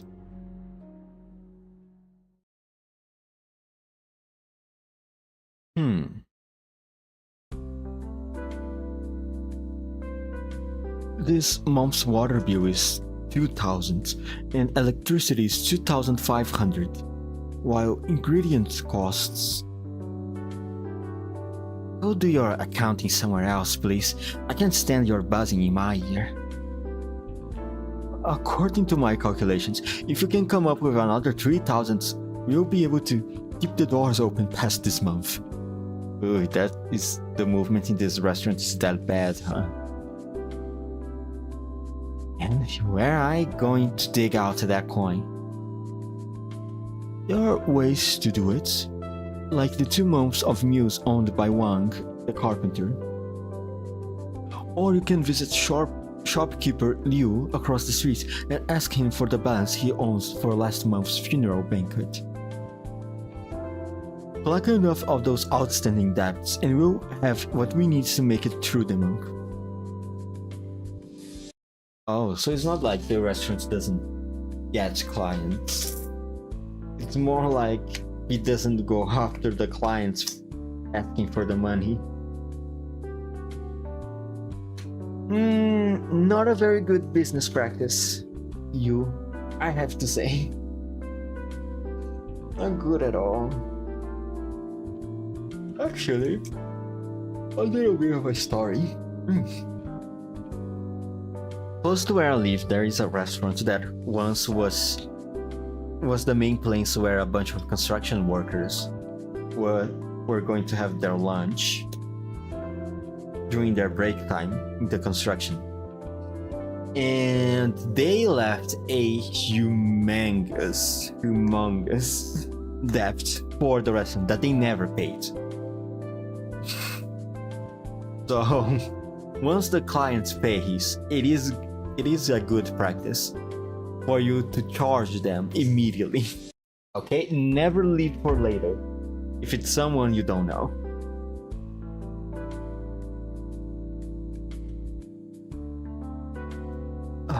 Customers on credit are a tough spot.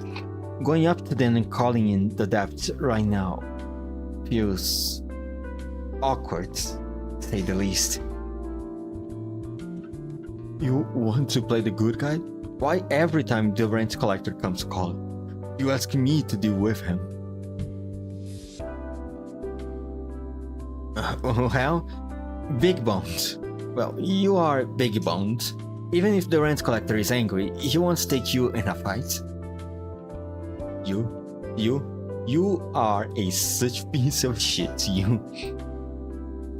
Maybe there's another way. Jing Fenglu is coming here again today to hand out invitations to the competition. They are hiring chefs in preparation for the feast of 100 delicacies. If you can manage to win the competition, the prize money alone will be enough to pay our rent through the end of the year. Ooh, cooking competition, huh? Shogeki no Soma was the name of that anime. Are we going to have a food competition? Are we going to have a Master Chef arc in Arknights right now? No way, no how. I am the proudest owner chef of the Savers at Use. How could I stoop so low as to work for someone else? This is no ordinary cook. The head chef of Ding Fenglu doesn't take apprentices, but even a casual demonstration provides enough to keep most chefs learning for 3 to 5 years. Plenty of people dream of working under him, never to get the chance. Besides, it's for the feast of 100 delicacies. The menu is recorded every year and passed down through generations. This is the lifelong dream of countless chefs. Those who want to attend are free to go. I shall not. Are you scared? Bruh. I'm not scared. You're scared. He's definitely scared. He's literally scared. He's pissing his pants right now. Little pissy boy.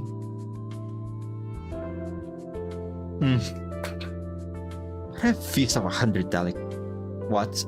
Feast of 100 Delicacies is nothing more than a group of old grey hairs hosting a big diner party. All they ever talk is politics. They don't even have a chance to eat. It's a waste of time. Just listen to your arrogance. You talk as if you've been there in person.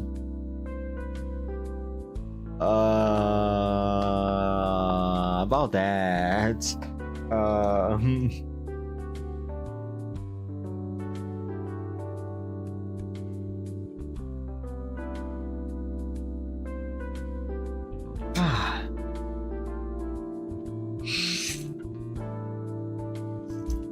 Water? There's so many banquets, they are all the same. You won't take any of my suggestions. I guess you're just going to let this restaurant fail then. Good grief. For a boss like you, I've got to start making new career plans. Okay, if it's just another 3,000 we need, I will start making extra deliveries each day through the end of the month. Have you no ambition? As a chef, don't you want your restaurant to do well? I'm not even sure why you opened it in the first place. People need to eat, which means there has to be someone to cook for them. As long as we have customers who want to eat my food, this restaurant will do just fine. More importantly, I promised I would wait for a certain customer. And that one still hasn't shown. I can't close the shop yet. What customer? Who do you need to wait for? Just not the time yet. A great stew demands patience. You have to add in the ingredients at just the right time. There's no need to rush. Oh, if you say so.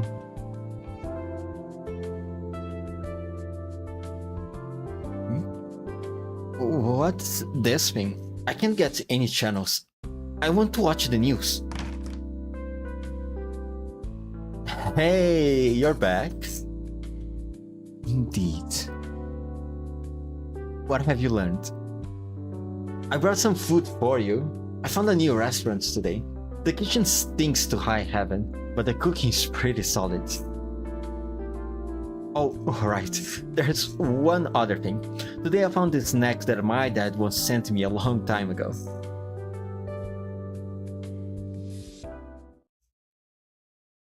Who gave you permission to leave your room as you please? What? Seriously? I've been living off takeout for 3 days straight. I just wanted to go out and grab some bites to eat. Is that not allowed? How many times have I told you? Your identity and status are extremely important. Your current situation is dreadfully tenuous. Are you taking this seriously or not? Lin Qingyan, are you off your rocker? We already established the 3 rules. No one said I was confined to my room. I had a good life back in Rhode Island. Then you showed up and told me my father's death was suspicious, without giving any details. Oh. Is her father the minister? It probably is. Now, it definitely is. So far, that's the only suspicious murder case that we have so far. The one involving Yu Cheng.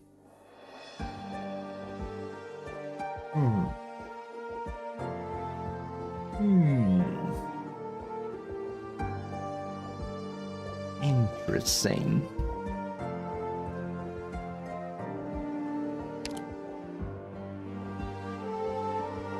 I came all the way here to Baijiao, the place where my dad used to live, and you still haven't told me anything. You have made me stay in this room day after day, and now you have the gall to yell at me.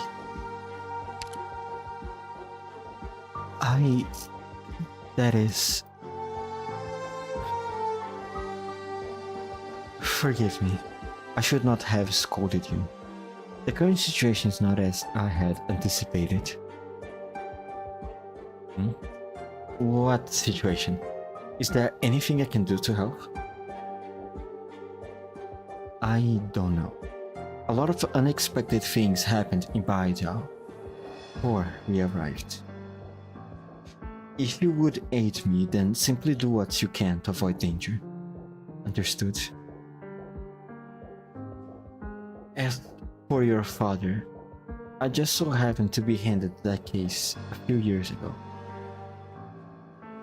The case was originally being handled by my predecessor, someone I trusted deeply. Your father seems to have been spending a lot of time pursuing a certain truth in the last few years of his life.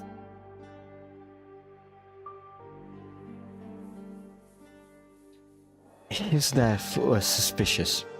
Every clue we have found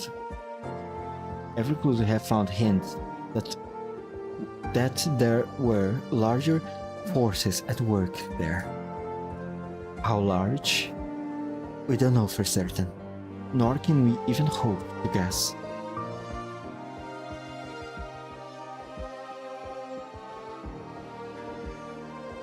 But your mere existence is the most important piece of evidence we have. Blaze, I vow to you, I will find the truth, and once I do, I will tell you everything. However, until I do, I simply need you to trust me. I need you to cooperate with me. By the way, what were you saying about your father just now? I said I found the snacks that he used to send me a long time ago. And? They don't taste the same as they used to. Maybe it's just because I'm remembering it wrong. The Yanese have a saying for this, right? The situation remains the same, yet the people have changed. No, that's not right. The situation has also changed.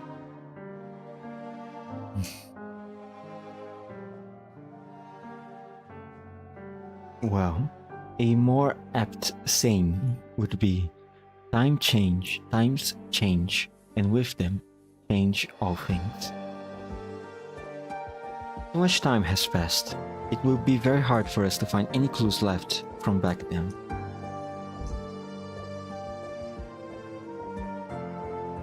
But these are, in fact, one of the few things I have found in Baijou that relates to my father. When I lived with my mother in Victoria, my dad would send them to me from time to time. I figured that by the time I got my disease under control and figured out what I really believed in, my dad would be back in Victoria, waiting for me to come home. Naive. Everyone longs for that sort of happy ending.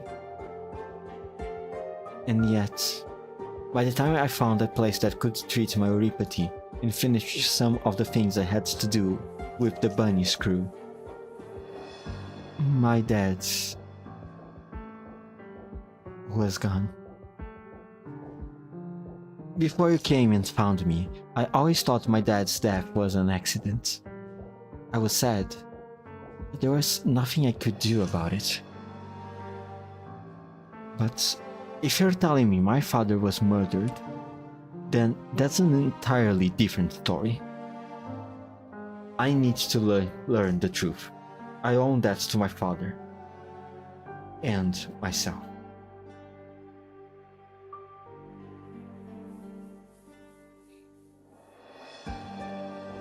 In all truth, I know very little about what happened to your father. Many of the old archives have been lost, and very little information can be extracted from what remains. Just from looking at the case files he left behind, We can see that your father worked as a ceremonial officer in the Ministry of Rights for over 10 years, but never got promoted. Oh, so her father is not the minister. Okay. Some other guy.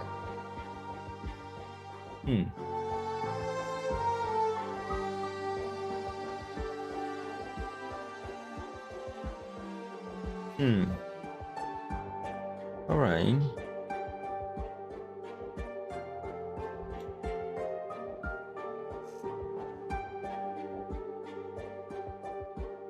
However, to stay in a position like that for over a decade, he must have been a good person.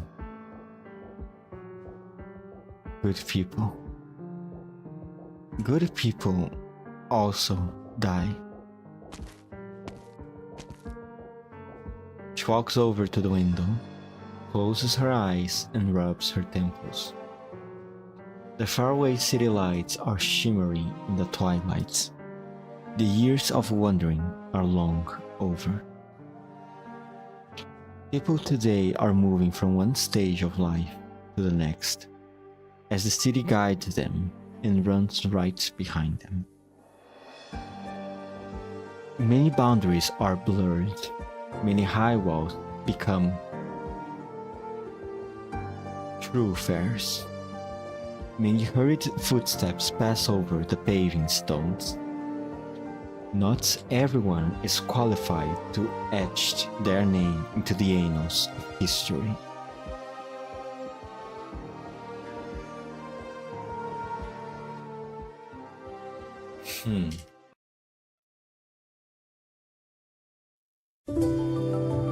Okay. This gives a bit more light to what's going on here. I'm just not entirely sure how this relates to the kidnapped baby.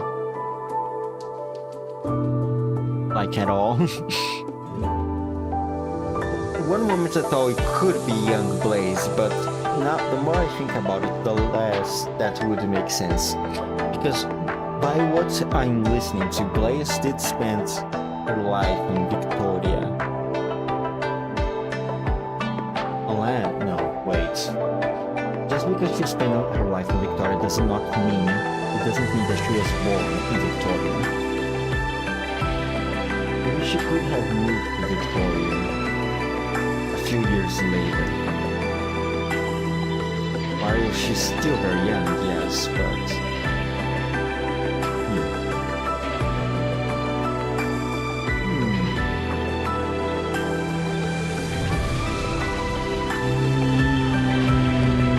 I don't know. Continuing the story. What hour is it? 4:30 p.m. This will have to be the last story part that I'm going to read today. I have no wait. No, yeah, this is going to be the last one. Because the next one is also 2 story stages, right? Yeah. This one will have to be the last one. And the story's long. So fucking long. Oh, it is Arknights, alright? Very own brand.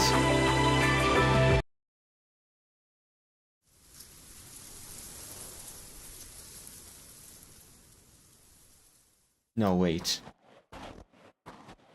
Oh, I already read that. Okay, sorry. My bad. I'm just a little confused. Then what do I do? Do I end the story here?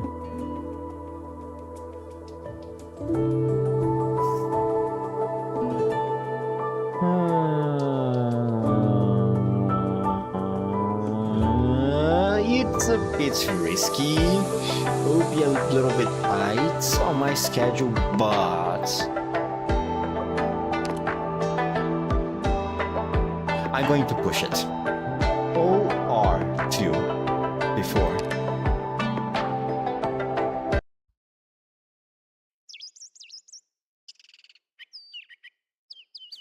It's high autumn.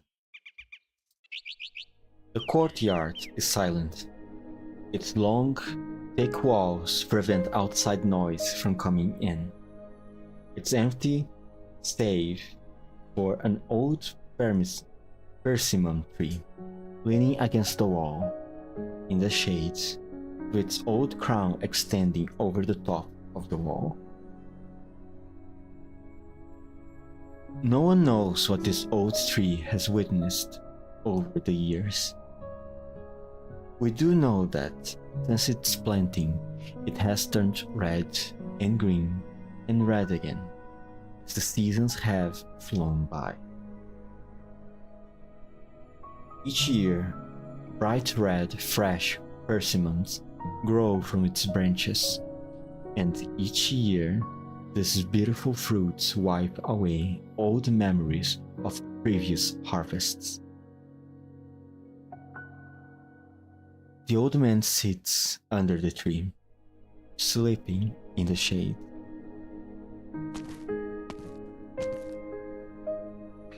Oh, hello, Ning Chi Chu? Ning Si Chu? Si Chu? Not sure how to pronounce the C. Grandfather.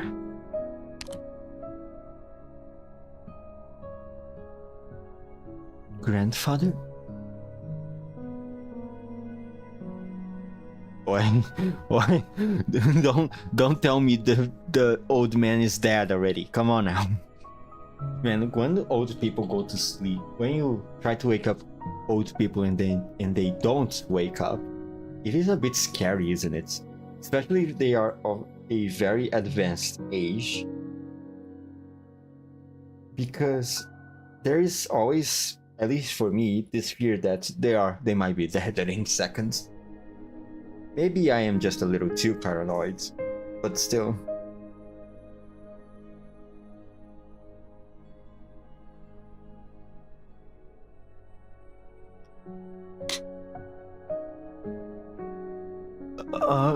What?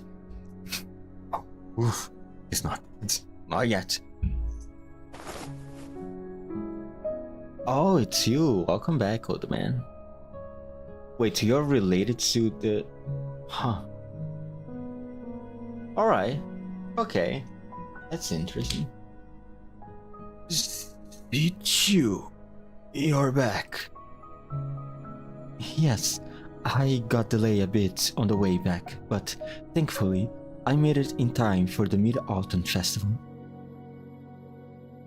I have been thinking a lot this past few days. I have been watching the persimmons grow redder and redder. I was afraid that if you didn't come back soon, we wouldn't be able to eat them together this year.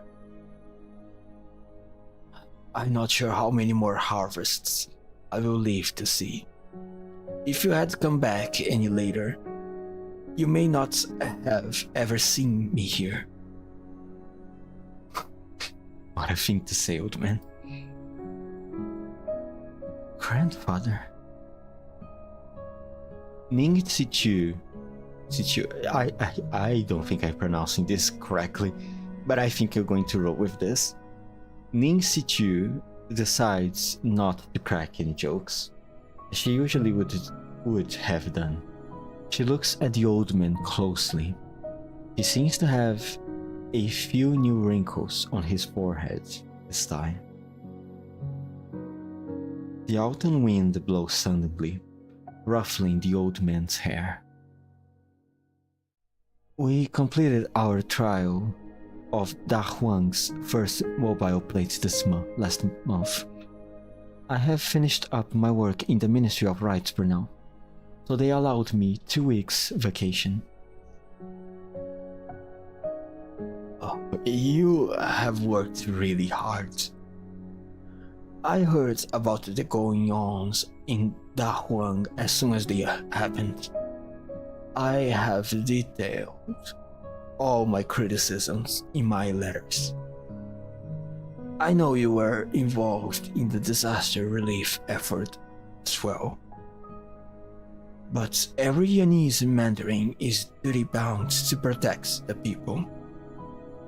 As an assistant minister of the Ministry of Rights, you must take responsibility for the poor management here. Deducting half a year's pay is letting you off easily. You have nothing to complain about. Of course, I shall not complain, and I take my errors to heart. Stichu, you must remember, do not focus on what you have already done. Focus on what you still haven't done yet. As a magistrate, you must carry out the orders of your superiors, while winning over in and maintaining the trust of those below you, the citizens. In your position, everything you do is only what was expected of you in the first place.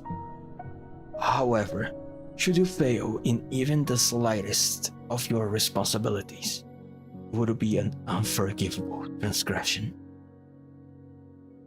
If you do not understand this, you are not fit to wear your magisterial robes. Devote all your energy to the cause, as that is all you have to give. I still remember the words you taught me so many moons ago. I shall take this mistake to heart, but I shan't despair. Quitting now would really be shirking my responsibilities. Yes. Okay, I have said enough on this for now. I am not in your position, nor do I work in the Ministry of Rights. Therefore, I have no right to interfere. Now, I am more worried about your injury. Are you well? Not to worry, grandfather. I recovered quite some time ago. Broken bones take at least 3 months to heal, so please take caution. In a few days after you get settled, make the time to go see a doctor. An old friend of mine gave me medicine patches. I'll give you some to take back home with you. Very well, grandfather. You kids are always making me worry. I'm just about to move back to my old hometown. My son and daughter never come to see me, and your sister is never home. Everyone's forgotten me. What you say about my sister sounds true, but as far as you being forgotten, forgive me, but this past few days you have closed your door to all visitors.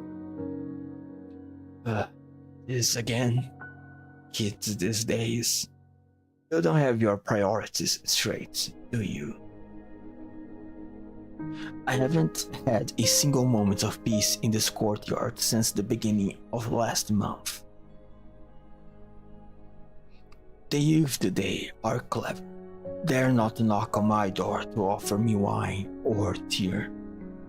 Instead, they have started watering my flowers. My poor hydrangeas. I spent so long growing them, and these kids have already drowned 3 pots this year. Oh, old people and their flowers. Oh, classic. I have had also many visitors lately. I would wager the minister came and showed you the draft guest list of the feast, didn't he? It's rare to see the true lung even once a year. I'm sure many would treasure the chance to learn the latest court gossip. I have no reason to meet the young lad. He's the minister, after all. What does he need my input for? Now, grandfather, you served for decades in the Ministry of Rights. Your achievements were many, and your legacy is secure. That's all in the past. If we keep focusing on the past, how will we deal with the present? Mr. Link, you have a guest. I told you, no visitors. Who is it, anyways? He says he is the advisor of human. The advisor of human? Never heard of him. I don't care who he is. I said no visitors, and I mean it. Grandfather, wait a moment. Might the advisor be here to see me?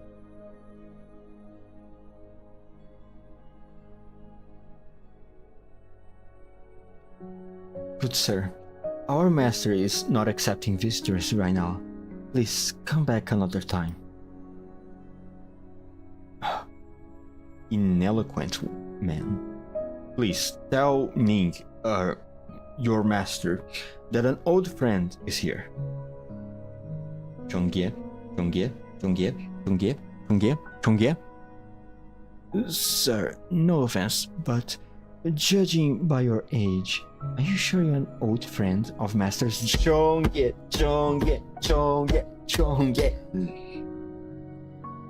It's true. I dare not make up stories. Sir, please, be on your way. The Master is not accepting any guests right now. If you really are an old friend, then I'm sure you wouldn't want to cause trouble, would you?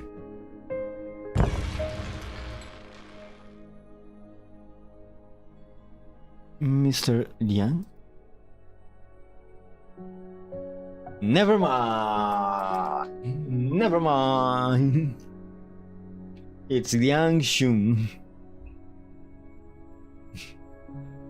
Do you recognize me? Do you not recognize me? Miss Ning, it's been a while. I heard you just returned to Baijiao. I wanted to see you. Liang Shu's eyes shift from Miss Ning to the figure standing behind her. A kindly old man. Don't just stand there, Sichu. Invite your friend in for a bit. Well...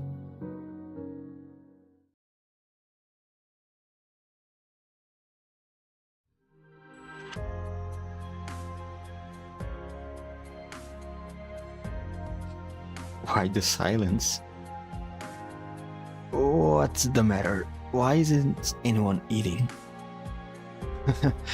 I feel like the third wheel here, and an old one, and maybe I will just step away for a moment and the two of you can enjoy your meal.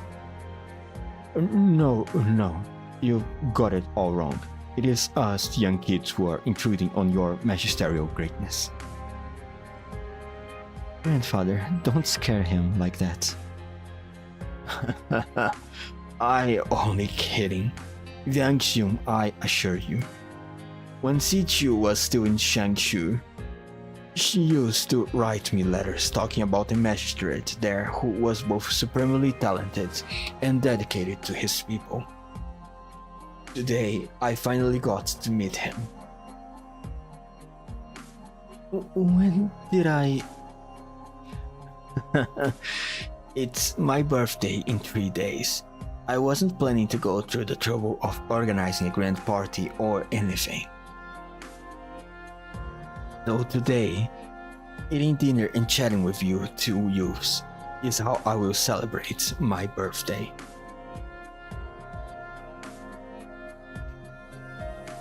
Let us wish many more years of wealth and life to your greatness. Here, Grandfather. Many happy returns. Alright, enough of that. Let's eat. Liang Xun, I thought you were a magistrate from Shangshu. Why have I now heard you are the advisor of Yumen? And why have you traveled from Yumen all the way to Baijiao? Humans' journey was a long one, and the people once living in Human have been resettled in batches in different nomadic cities along the route as planned. The last group settled down in Baijao a few days ago. Wasn't Human patrolling the northwestern corridor?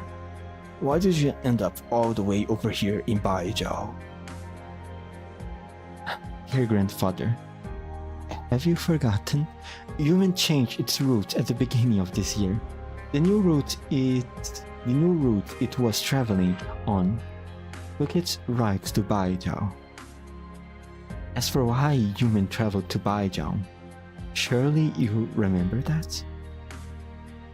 Ah, yes.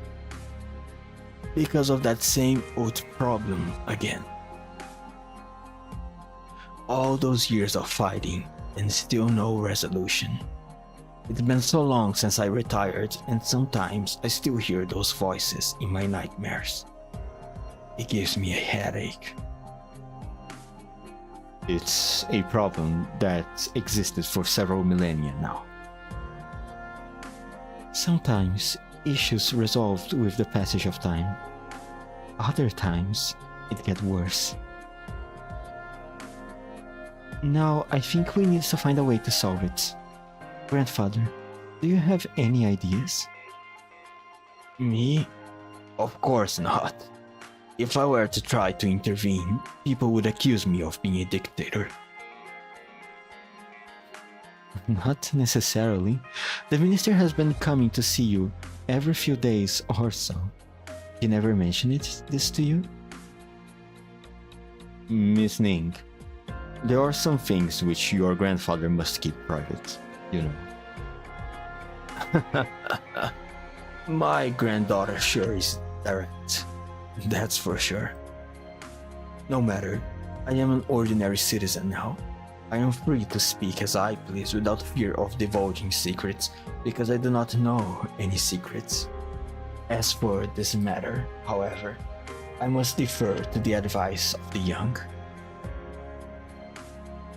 Well, young Shun, what's your solution? I dare not propose any good solution. However, there is one thing I do know. The best strategy is to disrupt the enemy's strategy. From the court's perspective, war has no upsides, only downsides. From the people's perspective, war means death and destruction.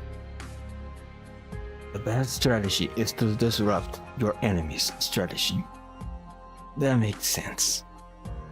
But if we always followed this reasoning, the True Lang would not have started the Great Hunt 1,000 years ago, and Yan would never have experienced a millennium of prosperity.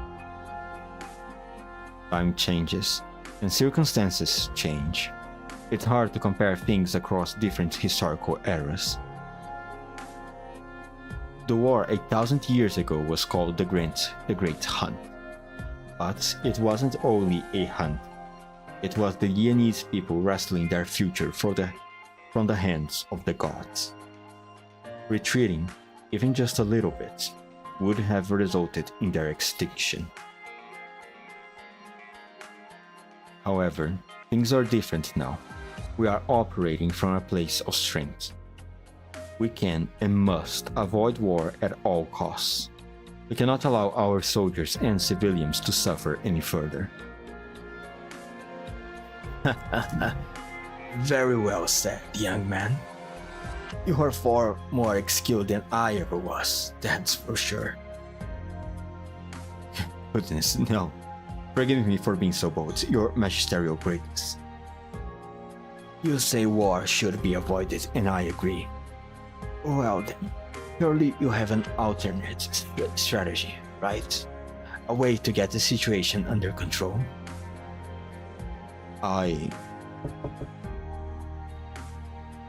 Mr. Ning, another visitor has arrived. What's this now? She says she's a deputy minister from the Judicial Review Office, with urgent business to discuss with you. She insists on coming in. the Judicial Review Office? I suppose I will have to let her in. My sincerest apologies, but I must excuse myself for a moment. Seat you. Please continue chatting with our guest here.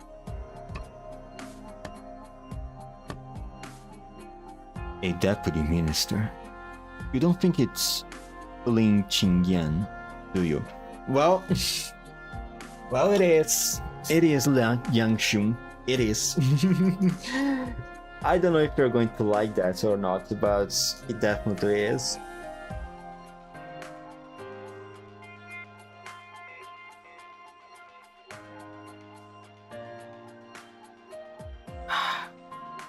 Water.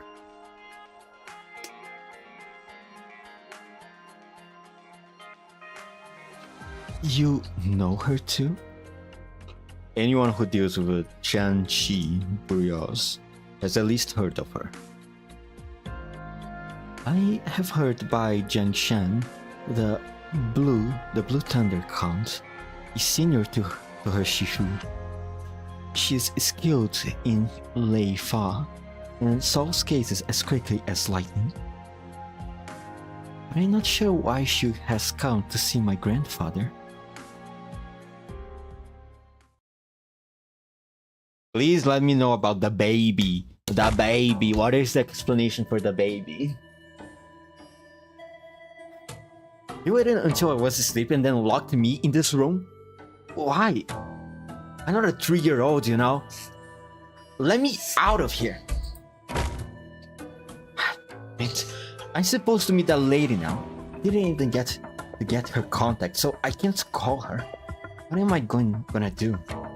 Jump out of the window, perhaps? You shouldn't be a problem from someone that jumps from a... What? A helicopter? An airplane? Aircraft. Without a parachute, as you did in... Partial Necrosis was the chapter? No. Partial Necrosis was then they fought Crossnova, wasn't it? The one where they fought Mephisto. No, I think it was Partial Necrosis. Yeah, I think it was Partial Necrosis. Anyway, it shouldn't be a problem. Come on, Blaze. Just blow the place up. Or something like that. No, I can't break the door now. They might kick me out of here, and then I'll have no place to stay. But this window... I own the 18th floor, huh? That's not that high. Alright, I'll jump. What did I say? What did I say? This woman. And off she goes.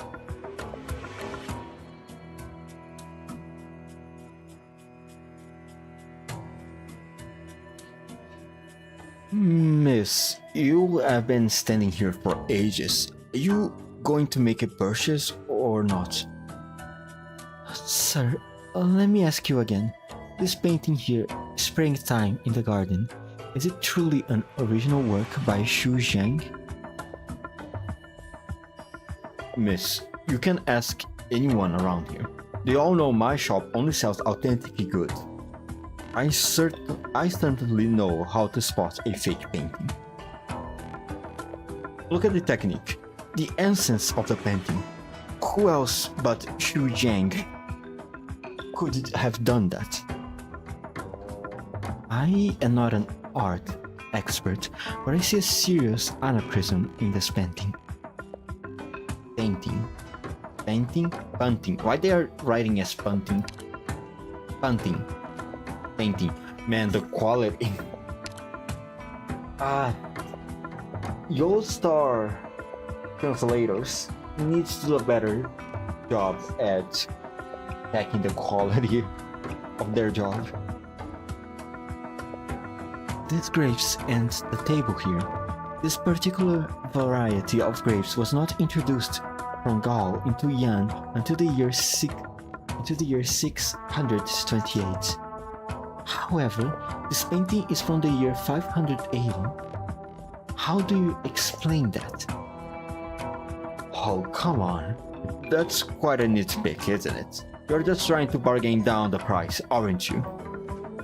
I've seen your type so many times before. I am warning you. You won't like me when I am angry. Oh, okay, Mr. Hulk. Good sir, I never intended to buy your painting in the first place. Why would I be trying to bargain with you? Besides, what I said about the grapes is true. Don't take my word for it. Look it up if you don't believe me. If you think I am wrong, then prove it. Get as angry as you want. It won't turn your fake painting into a real one. If you don't want to buy us, then why are you standing here? I swear to you, if I'm selling any fakes in the shop, may heaven strike me down where I stand. Okay, goodbye. Goodbye, shop owner. Bye.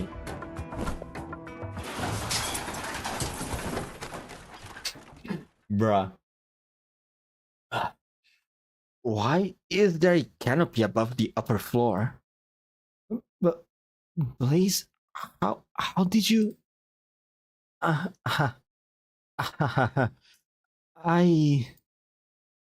I'm not late, am I? Bruh, bruh, the shop owner, bruh.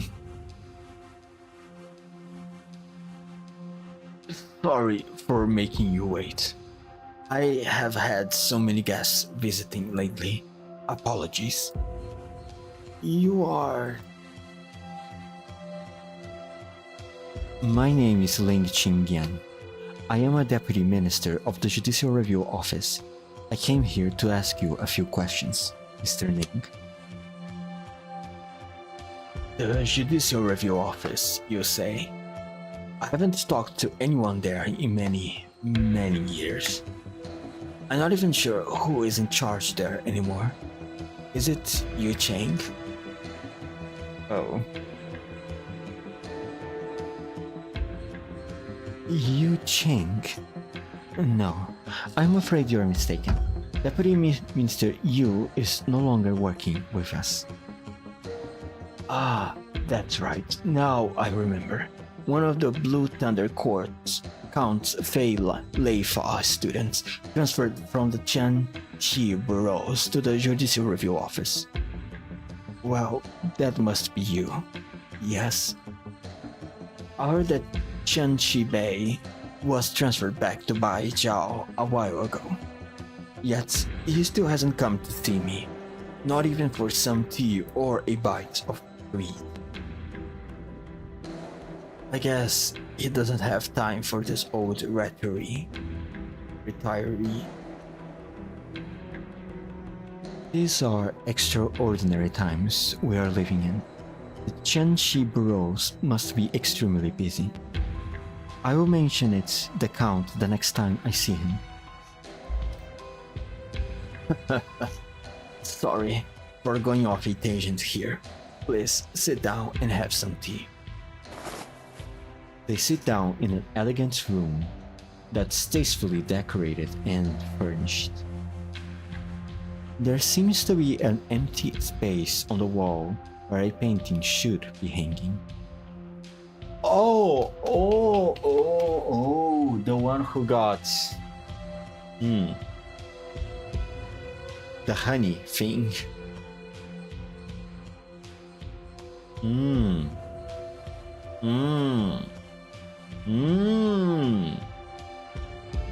Okay. What's the saying about putting the honey in the mouth, covering the mouth with honey?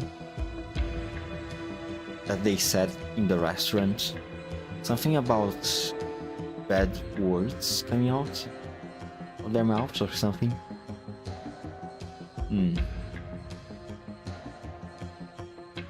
The old man knows something about it, doesn't he? I mean, he definitely knows. He got that baby. Whoever that whoever that person is.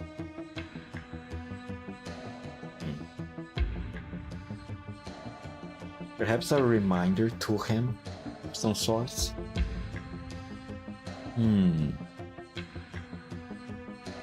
Oh well. The parts of the wall that once have been covered by the painting is a slightly different color, which makes it stick it out even more.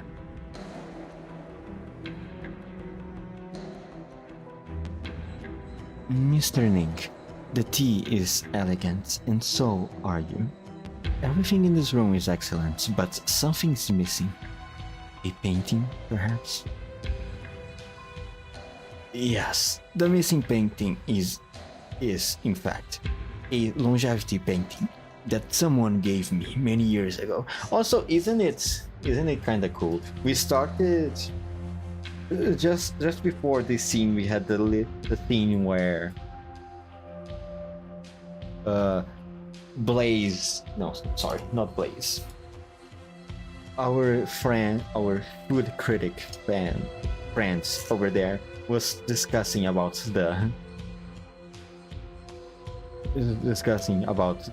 the painting, and now we jump to this scene where we are also discussing a painting. It's kind of cool to see. I know it doesn't mean a lot, but it's just a kind of it's a cool writing play happening here.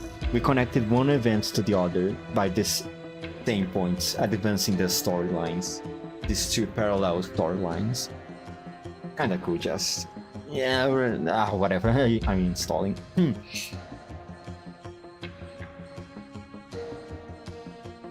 It's supposed to help you live longer. But as the saying goes, the older you grow, the heavier birthdays feel. I believe it served its purpose. I would not have expected you to be superstitious, Mr. Ning. Growing old has left me a fate's mercy, hardly for it to act as I wish. It must make you laugh. Yes? But I heard that a thief tampered with one of your paintings recently. They sealed the lips of the painting with honey. It's an old folk custom to celebrate the new year. They do this in the hopes that the stove god will not say good things, would say good things and not bad things. That was the thing. Whoever the thief was, they had some other motive in mind besides theft. Why did you not report this vandalism? If I never reported it, then how do you know about it? One of my colleagues is handling this case. I saw the case file, but the one who first reported it, I don't believe was anyone from your state. Well, I'm glad there's at least someone out there who cares about an old man like me. Suspicious. Suspicious, very, very suspicious. This was planned, this was a trap. You changed, it's planning something.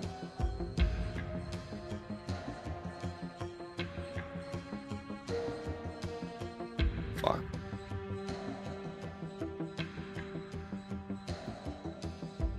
I would not have expected you to believe in those folk tales, Deputy Minister Len.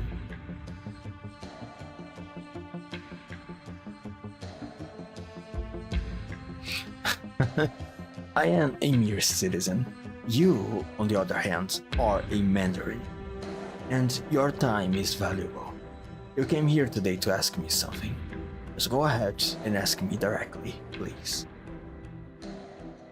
I came here to ask you about someone, not something. You remember an individual named Gu Chuan?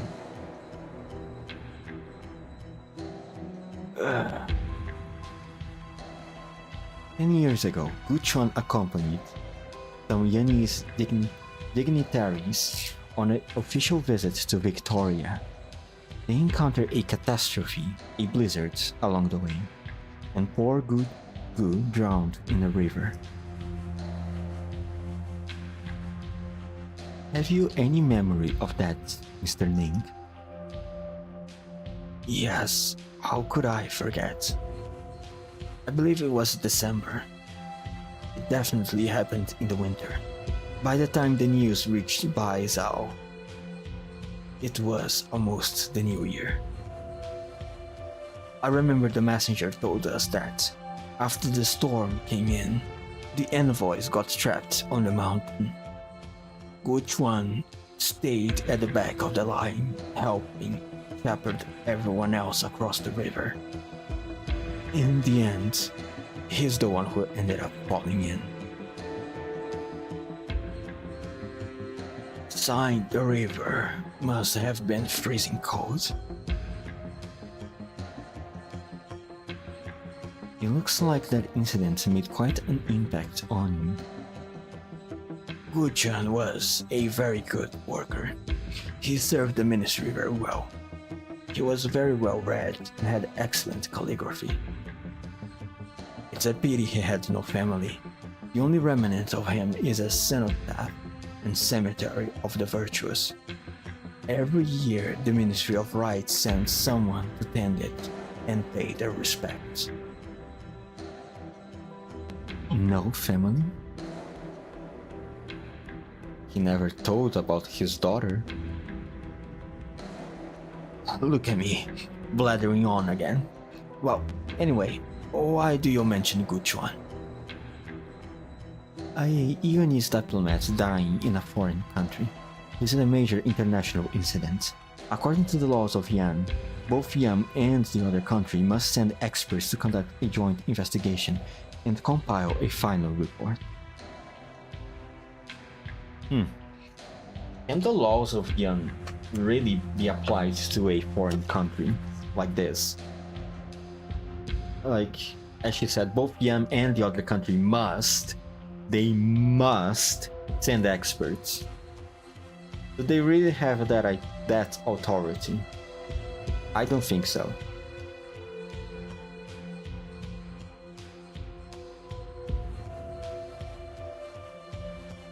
What happens if the foreign country doesn't comply?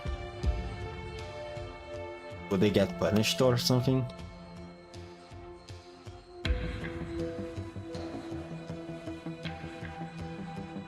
However, after Gu Chuan's death, the Ministry of Rights did not such thing.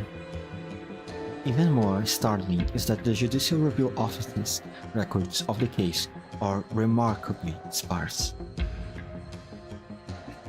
I am confused. This is clearly a question for the Judicial Review Office. Why are you asking me? I was the Ministry of Rights. Well then, let me remind you. 2 months before the team left on their mission, Gu Chuan was just an ordinary NIFT rank Mandarin. How did he suddenly get promoted to envoy, much less be sent on a mission to Victoria? Well, you are the one who signed Gu Chuan's transfer order. At the time, you were the Minister of Rights.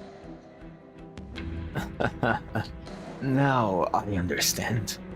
You are saying that I deliberately arranged for Gu Chuan to go on a diplomatic mission to Victoria, and then disposed of him. No, that's not what I am saying. There is something strange going on here.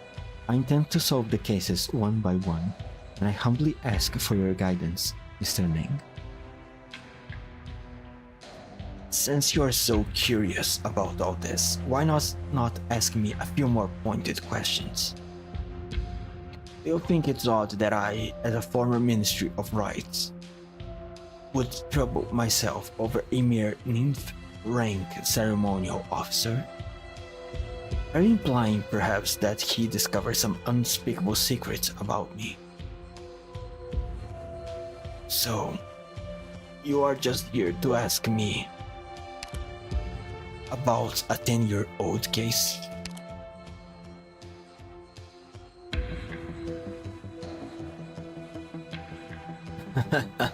No matter, no matter. Ask whatever you wish. Just remember, if you keep asking the same questions, you'll keep getting the same answers. What kind of answers do you want? Truthful ones. I already have one foot in the grave. What reason do I have to deceive you? Then again, if you suspect me of committing so many crimes, then you surely don't view my testimony as credible. I just want you to tell me why Guchuan was suddenly transferred. Once you tell me that, we will be able to figure out the rest of it. Okay. You came all this way to see me, so I think I should tell you what you want to know. Guchuan was indeed transferred for a reason, because he is specifically requested it. He wanted the transfer? Yes, he said he was ill and was afraid he didn't have much time left, so he wanted to return to his hometown in Victoria to live out the rest of his days. So, I agreed to let him join the delegation to Victoria. What illness did he have? I am not clear on the details either. I only vaguely remember that Guchuan did seem to be in poor spirits around that time. But as such a low-level Mandarin, Guchuan would not have many opportunities to even meet you. How did he make such a request? To be honest, it's a bit embarrassing, but there was a hint of selfishness on my part as well. Guchuan had magnificent penmanship, so I sometimes had him write letters for me. I also asked him to serve as my children's calligraphy tutor. He had done so much for me. I felt I owed him a favor.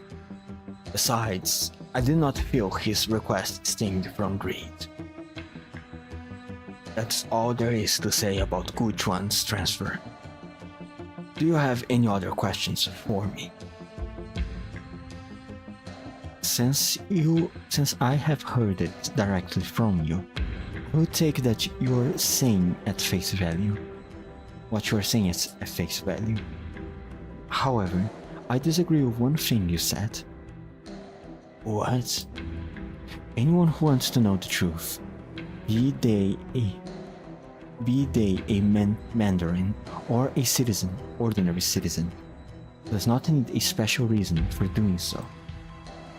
Please know, Mr. Ning, that I am indeed only after the truth. I have no other motives.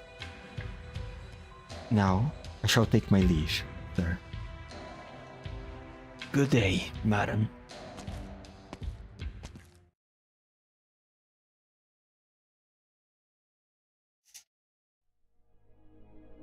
Say, where's Yang Shun?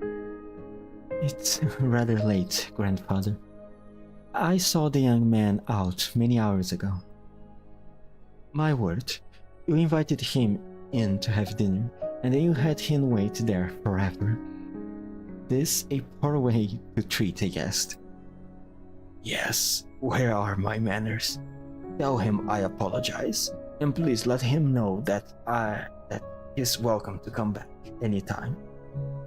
Next time I will be a proper host. I owe him that much. Yang is a reasonable man. I'm sure he will understand. By the way, his name is Yang Shun, right? Which Shun is that? How do you write it? It's that Shun with 3 dots on the left. That one is Shun Mei Jie Yi. A spray of rank, gifted to you. Such a beautiful name. I'm rather fond of it. I have heard that people with 3 dots in their names, their name characters, are as clever as and swift as water. Honey, the others all say he's a dull as a board. The old man walks to the table, picks up a pen, and adds another name to the invite list. Maybe he is rather dull. He came all this way to see his sweetheart. But look at the gifts he brought. Human tea, some strange liquor called Yedaozi. These seem more like gifts meant for me.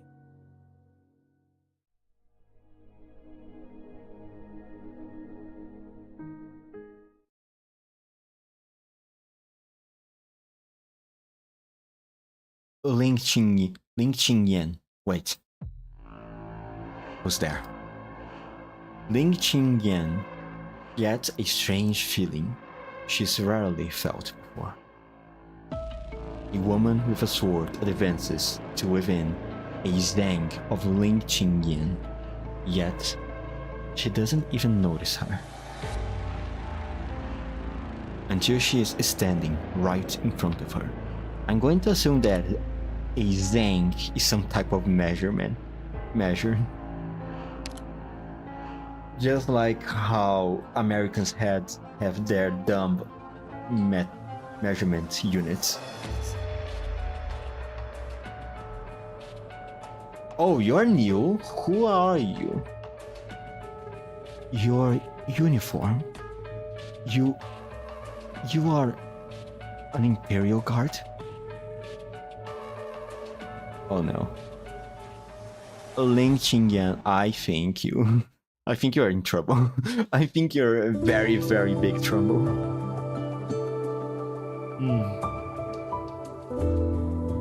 Also, I forgot to read this thing.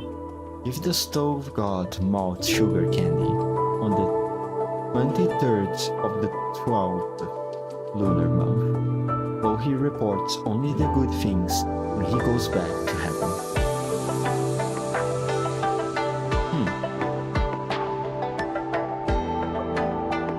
Okay, whatever that means. OR2 after.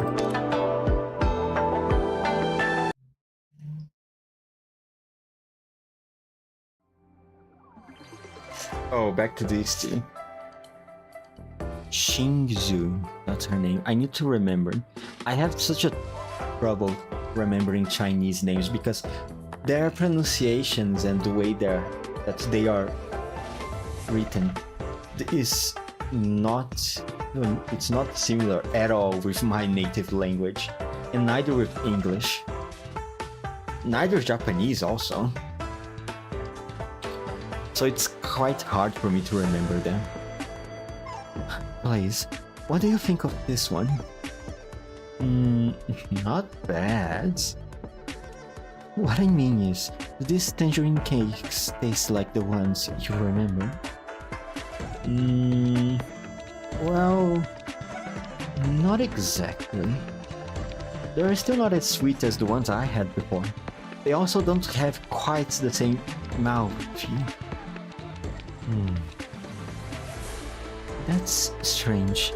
This place uses traditional cooking methods. Their snacks are definitely authentic. They haven't changed their recipes in 100 years. 100 years? Have tangerine cakes even been around that long? No. Tangerine cakes are not quite that old, but many famous Baijiao snacks do have quite a long history. The tangerine cake you are looking for were actually invented by a scholar who came to Baijiao to study in its early years. The scholar's hometown was famous for its tangerines. After he moved to Baijiao, he missed those tangerines. It was too far to go home and get them, so he improvised. He smashed up some old dried tangerine peels and made them into dough, added some sugar, shortening, and spices, and baked them. It was a cheap, easy way to get his tangerine fix. He gave the recipe to his landlord in lieu of paying rent. He even wrote a small poem about them. His tangerine cakes are bright and fresh, just like the orange groves back home. After the scholar passed the imperial examination and assumed office, the tangerine cakes became very famous. People began to view them as a symbol of homesickness. Interesting. Symbolic food. First time I ever heard of something like that. Yan is a vast land with many different climate zones, each with their own cash crops and produce. That's why there are many different types of Yanese cuisine.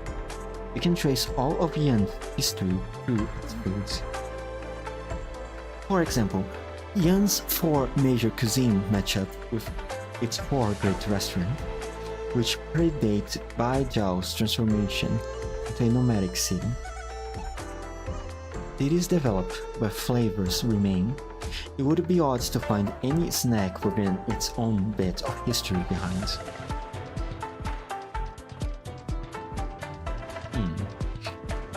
One of my colleagues told me that there are many different kinds of cheese in Yan. You know so much about food. It must be some kind of tasty food chanchi, right? If there really was such an individual, someone who could use art to transform stones into vegetables, it might be worth studying, eh? Alas, I am just an amateur foodie. I like to take notes on the food I eat and its history. Over the years, I have compiled several notebooks full of such information.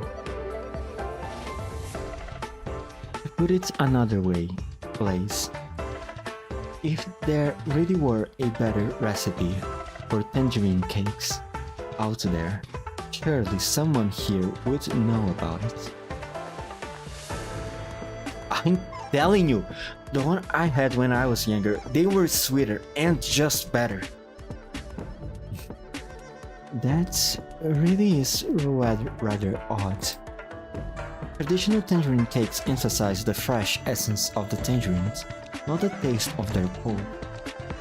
Very little sugar is used, because tangerine cakes are supposed to be a light snack. You're telling me you have eaten much sweeter tangerine cakes, and I'm telling you that I have never heard of such a thing. Maybe we can ask one of the chefs around here to try cooking up a batch with extra sugar so you can compare. But even if we do that, it doesn't prove that the sweeter variety of tangerine cakes ever actually existed before.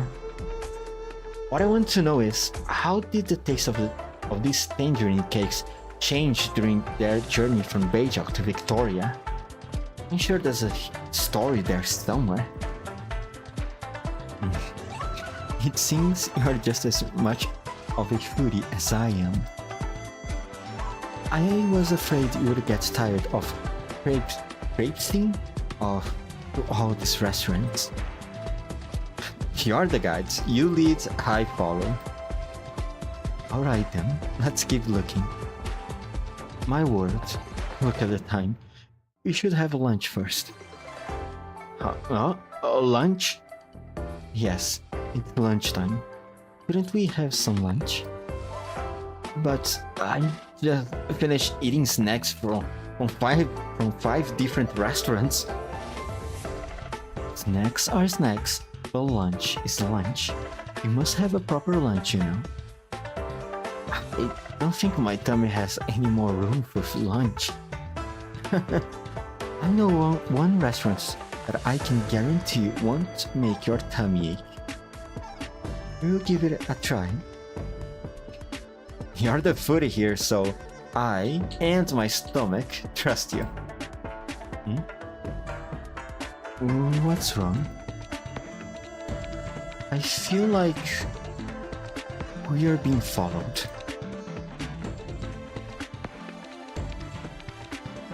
Oh my fucking god, this guy. Seriously? Seriously? Jesus. You are an Imperial Guard? No. Without Dark Steel armor, I am not a proper member of the Imperial Guards. Officially, I am a captain serving with the Yuling Guard. Deputy Minister Lin, I doubt you would want to encounter anyone wearing Dark Steel armor anyway. Certainly not in broad daylight. I once heard Tai He mention that there is a junior drill master serving in the ranks of the Imperial Guard apprentices. She's very young, but skilled beyond her years. That must be you. You're the junior drill master. I guess Tai He's still sore that I beat him in a couple matches last month. There's no need to name calling though. No matter. I would like to ask you, what are you doing here? I am investigating a case. Does that case have anything to do with the former Minister of Rights? Has the Judicial Review Office issued you a search warrant? You're just a drill master. You have no authority to question whatever warrants I may or may not have, do you? You have no authority to question my authority, oh my fucking god. Just answer my questions, please. Very well. I heard you were on a long business trip just recently. You left Baijiao for a while, did you not? That's right. I want to go question a witness in an old case and update the case files. Old case? From when? What witness? Why are you still investigating it now?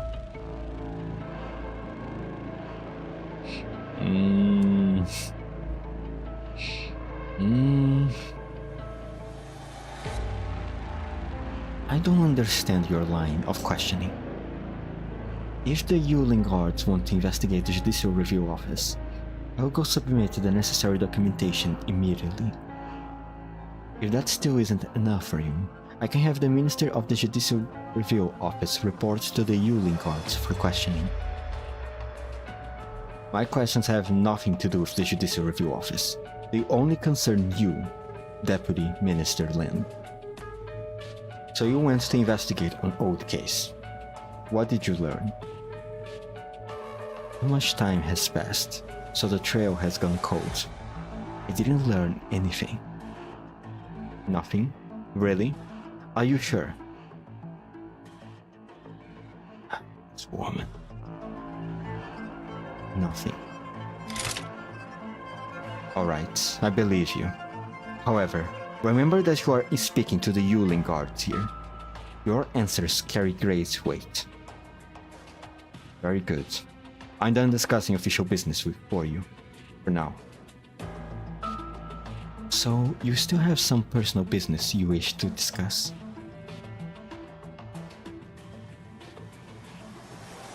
Taihe, the dumb forte, told me he doesn't have many friends in government. Well, you now count as one. Well, I must warn you, don't stick your neck out too far. Your worries are unfounded. I'm just pursuing the truth here, as it is my job to do. I'm not putting myself at any additional risk. Very good. Give Taihe my regards.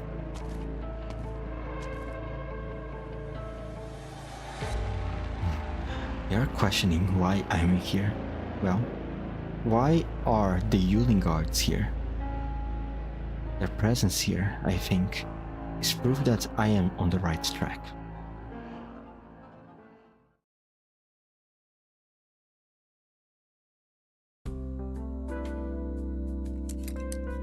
Phew. Boy, I am stuffed. I never would have guessed that a roadside stand could make such amazing wontons. They are certainly better than the ones in the Rhode Island cafeteria freezer. I am so stuffed that I want to just take a nap right here.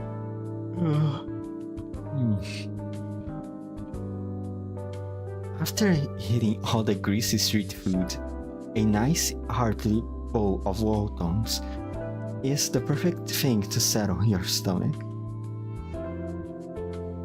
The famous restaurants need no introductions. As your guide in Baijiao, I figured I would share some of my favorite lesser-known food spots. Well, I'm lucky to have found such a good tour guide. Thank you. Well, I am also glad to have found a culinary companion. I tend to eat alone, which means I can only order 1 or 2 entries for myself. You know what they say, the more the merrier. Now that I am here, you can order as much food as you want. Speaking of food, what is in these wontons? Anyway, they're fantastic. Just meat and celery. The key ingredient is the soup. Most places use shell-based caviar in wonton soup to enhance the flavor. Unfortunately, the fininess of the caviar crowns out the other flavors. This place uses soybean sprouts instead. This makes for a milder soup, which allows the flavor of the wontons to shine. The meat filling for the wontons is fresh beef belly. After the wontons are cooked, the bits of fat will naturally seep into the soup. These wontons are light yet delicious. They are made of high-quality ingredients, which are hard to find elsewhere. Well, do these wontons have a history? Do tell. Not really. I just really like this particular wonton shop, I guess. When I get writer's block or need a little pick-me-up, I come here and eat a bowl of wontons. Wontons. Okay, wontons. The shopkeeper has been making wontons for her whole life. She used to own this shop together with her husband. Her husband fell ill and passed away, leaving her to raise her child alone. Later, her son joined the army, but he died in a catastrophe up north several years ago. She's still running the place all by herself. She says she wants to continue the family legacy and preserve their authentic taste. What a sad story. There are many sad stories. There is no joy without pain. Over the years, as I have been coming to the shop, I have helped the lady with an errand or two. In return, she told me her family's secret recipe. She hopes that one day, after she's gone, I can pass on her craft to the next generation. I have something I want to ask you. Are you really going through all this trouble with the tangerine cakes just because you made a bet with the young chef? Why do you ask? I simply noticed that you weren't terribly focused on the taste of the delicacies at all. It seemed like you had some other purpose in mind. Was it that obvious? Wow. When you watch people eat, you see into their souls. Sorry, I was just curious. If I have intruded on your privacy, I sincerely apologize. Hey now, we are friends. I'm not keeping secrets from you. You're right, I'm not really that concerned about the bet. those tangerine cakes, well, my father used to send them to me when he was living in Baijiao. Your father, was he Yanese? Meh, whatever. I don't have anything to hide from you. I grew up in Victoria and my father is Yanese. Oh my fucking god. You cannot trust Blaze to keep a secret, can you? Ah, Jesus fucking Christ. One year, he suddenly returned to Yan for some reason. I never saw him again, and he died over a decade later in a land foreign to me. I am sorry, Blaze. It's not your fault. Why do you keep apologizing?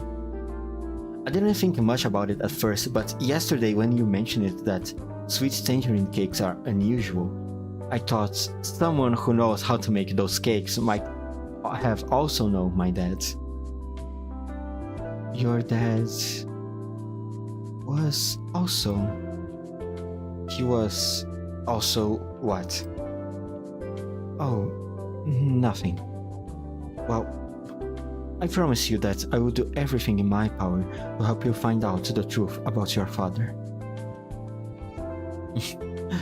You're such a contradiction. So bold when you eat, yet so refined when you speak. When we are eating together, it's all good fun. We are good friends. Why do you turn into a different person as soon as you put down your chopsticks? Oh, she's blushing. Friends? And another thing, why are you helping me look for these tangerine cakes in the first place? Well, I am writing a book. Most cookbooks today only contain recipes from renowned chefs. Yet, the streets and the countryside are full of unique delicacies and few people clever.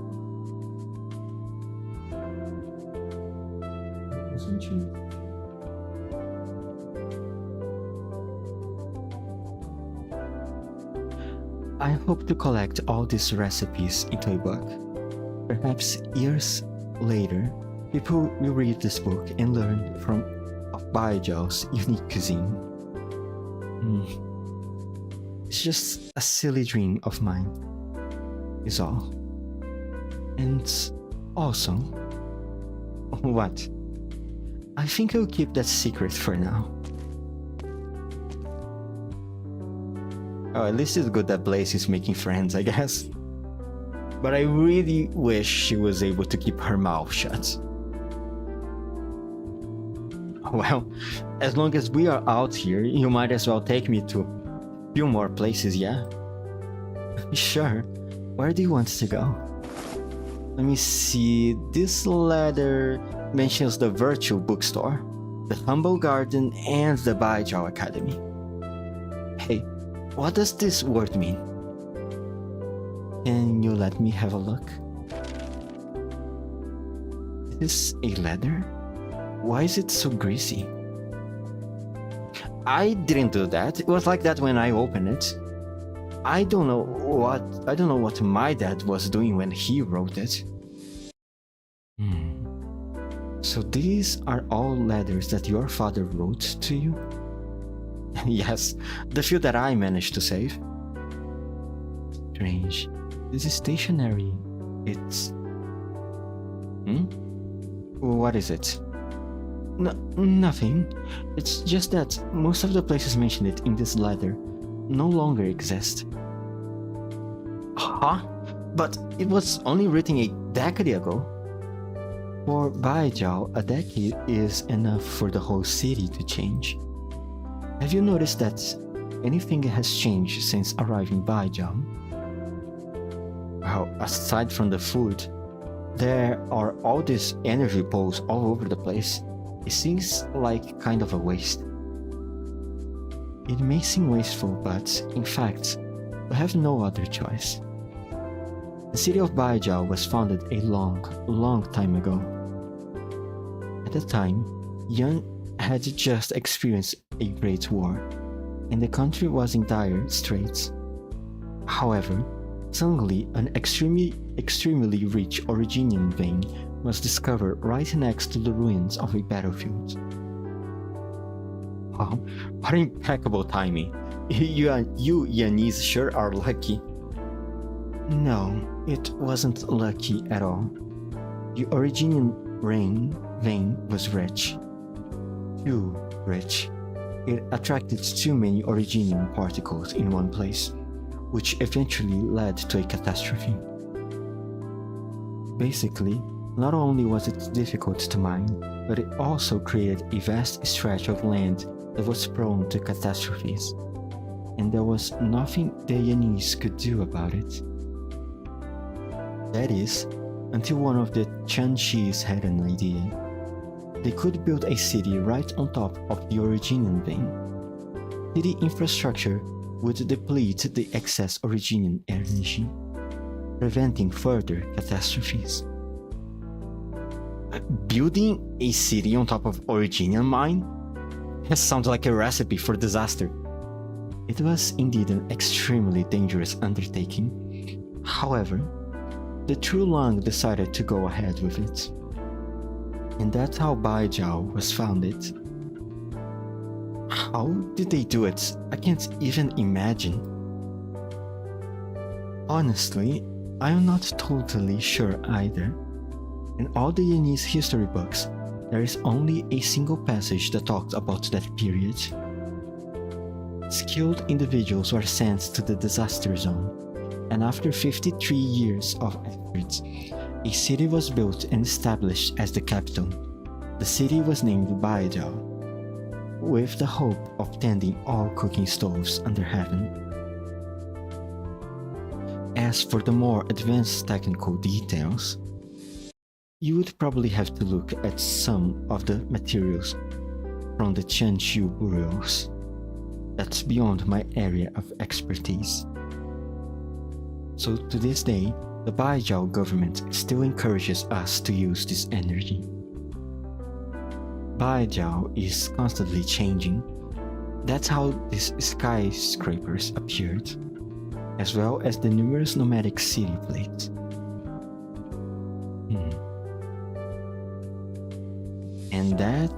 And what happened to the people who built the city?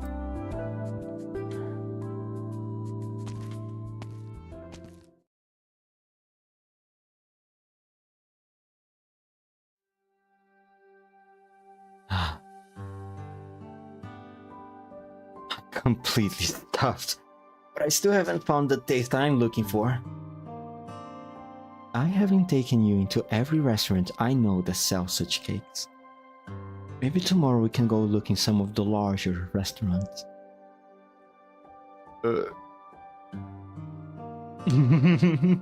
Oh, she's cute. What did I tell you? What did I tell you? My god, this guy. You looked the whole day, yet you couldn't find your so-called authentic tangerine cakes, could you? You were following us all day? You were afraid we would find better food, weren't you? Me? Afraid? I already told you before. If you are looking for the best chef in Baijiao, you already found him. If I can't cook it, no one else can. Blaze, I have tasted his food. It really is quite excellent. A rare treat.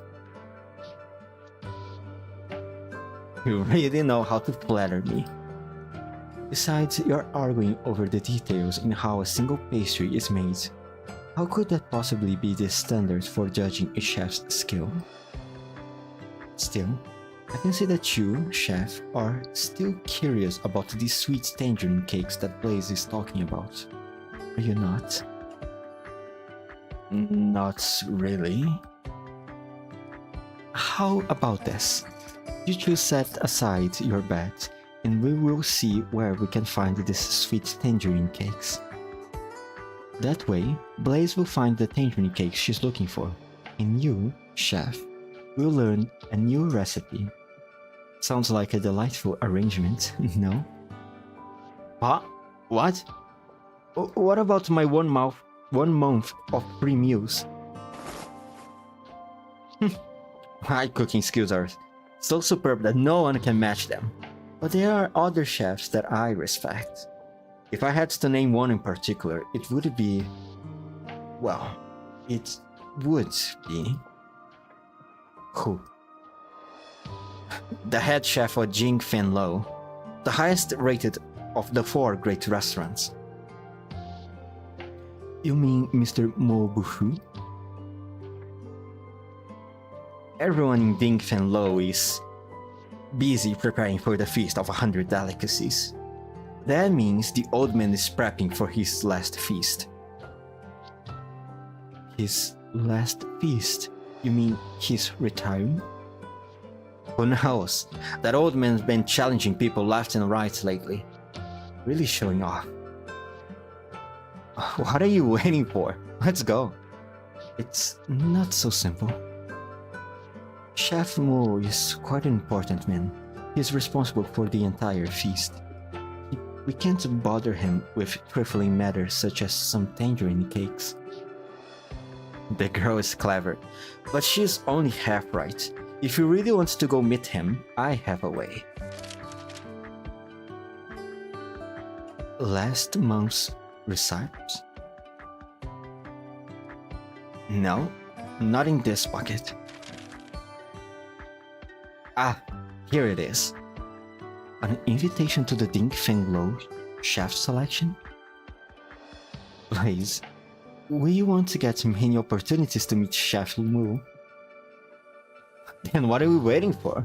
Whoever is going to the competition, take me with you. As to who will participate in the competition... Huh? What are you looking at me for? Oh no. Oh no. Oh no, no, no, no, no, no. Oh, please. This whole mission of yours is getting more and more complicated, isn't it? Alright. That's everything I'm going to read today. Interesting. There are a lot of things going on here. And I'm still not entirely sure how they all connected. But the most important question of them all, for me at least, is who the fuck is the baby that the old man received from that mysterious guy? The mysterious guy covered in blood. You can't be Blaze herself, right? I think it would be weird if it was Blaze. Maybe it's the granddaughter that the old man said that never comes to visit him. Maybe. Just maybe. Okay. Which hour is it? Almost 6 p.m. Okay, I need to go. I like it. Tomorrow I will continue the story. So we can stop that I promise. And it's definitely going to be Arknights, okay? No more surprise games. No more last minute changes like it was today. Alright. That's everything for today. 5, 4, 3, 2, 1. Bye.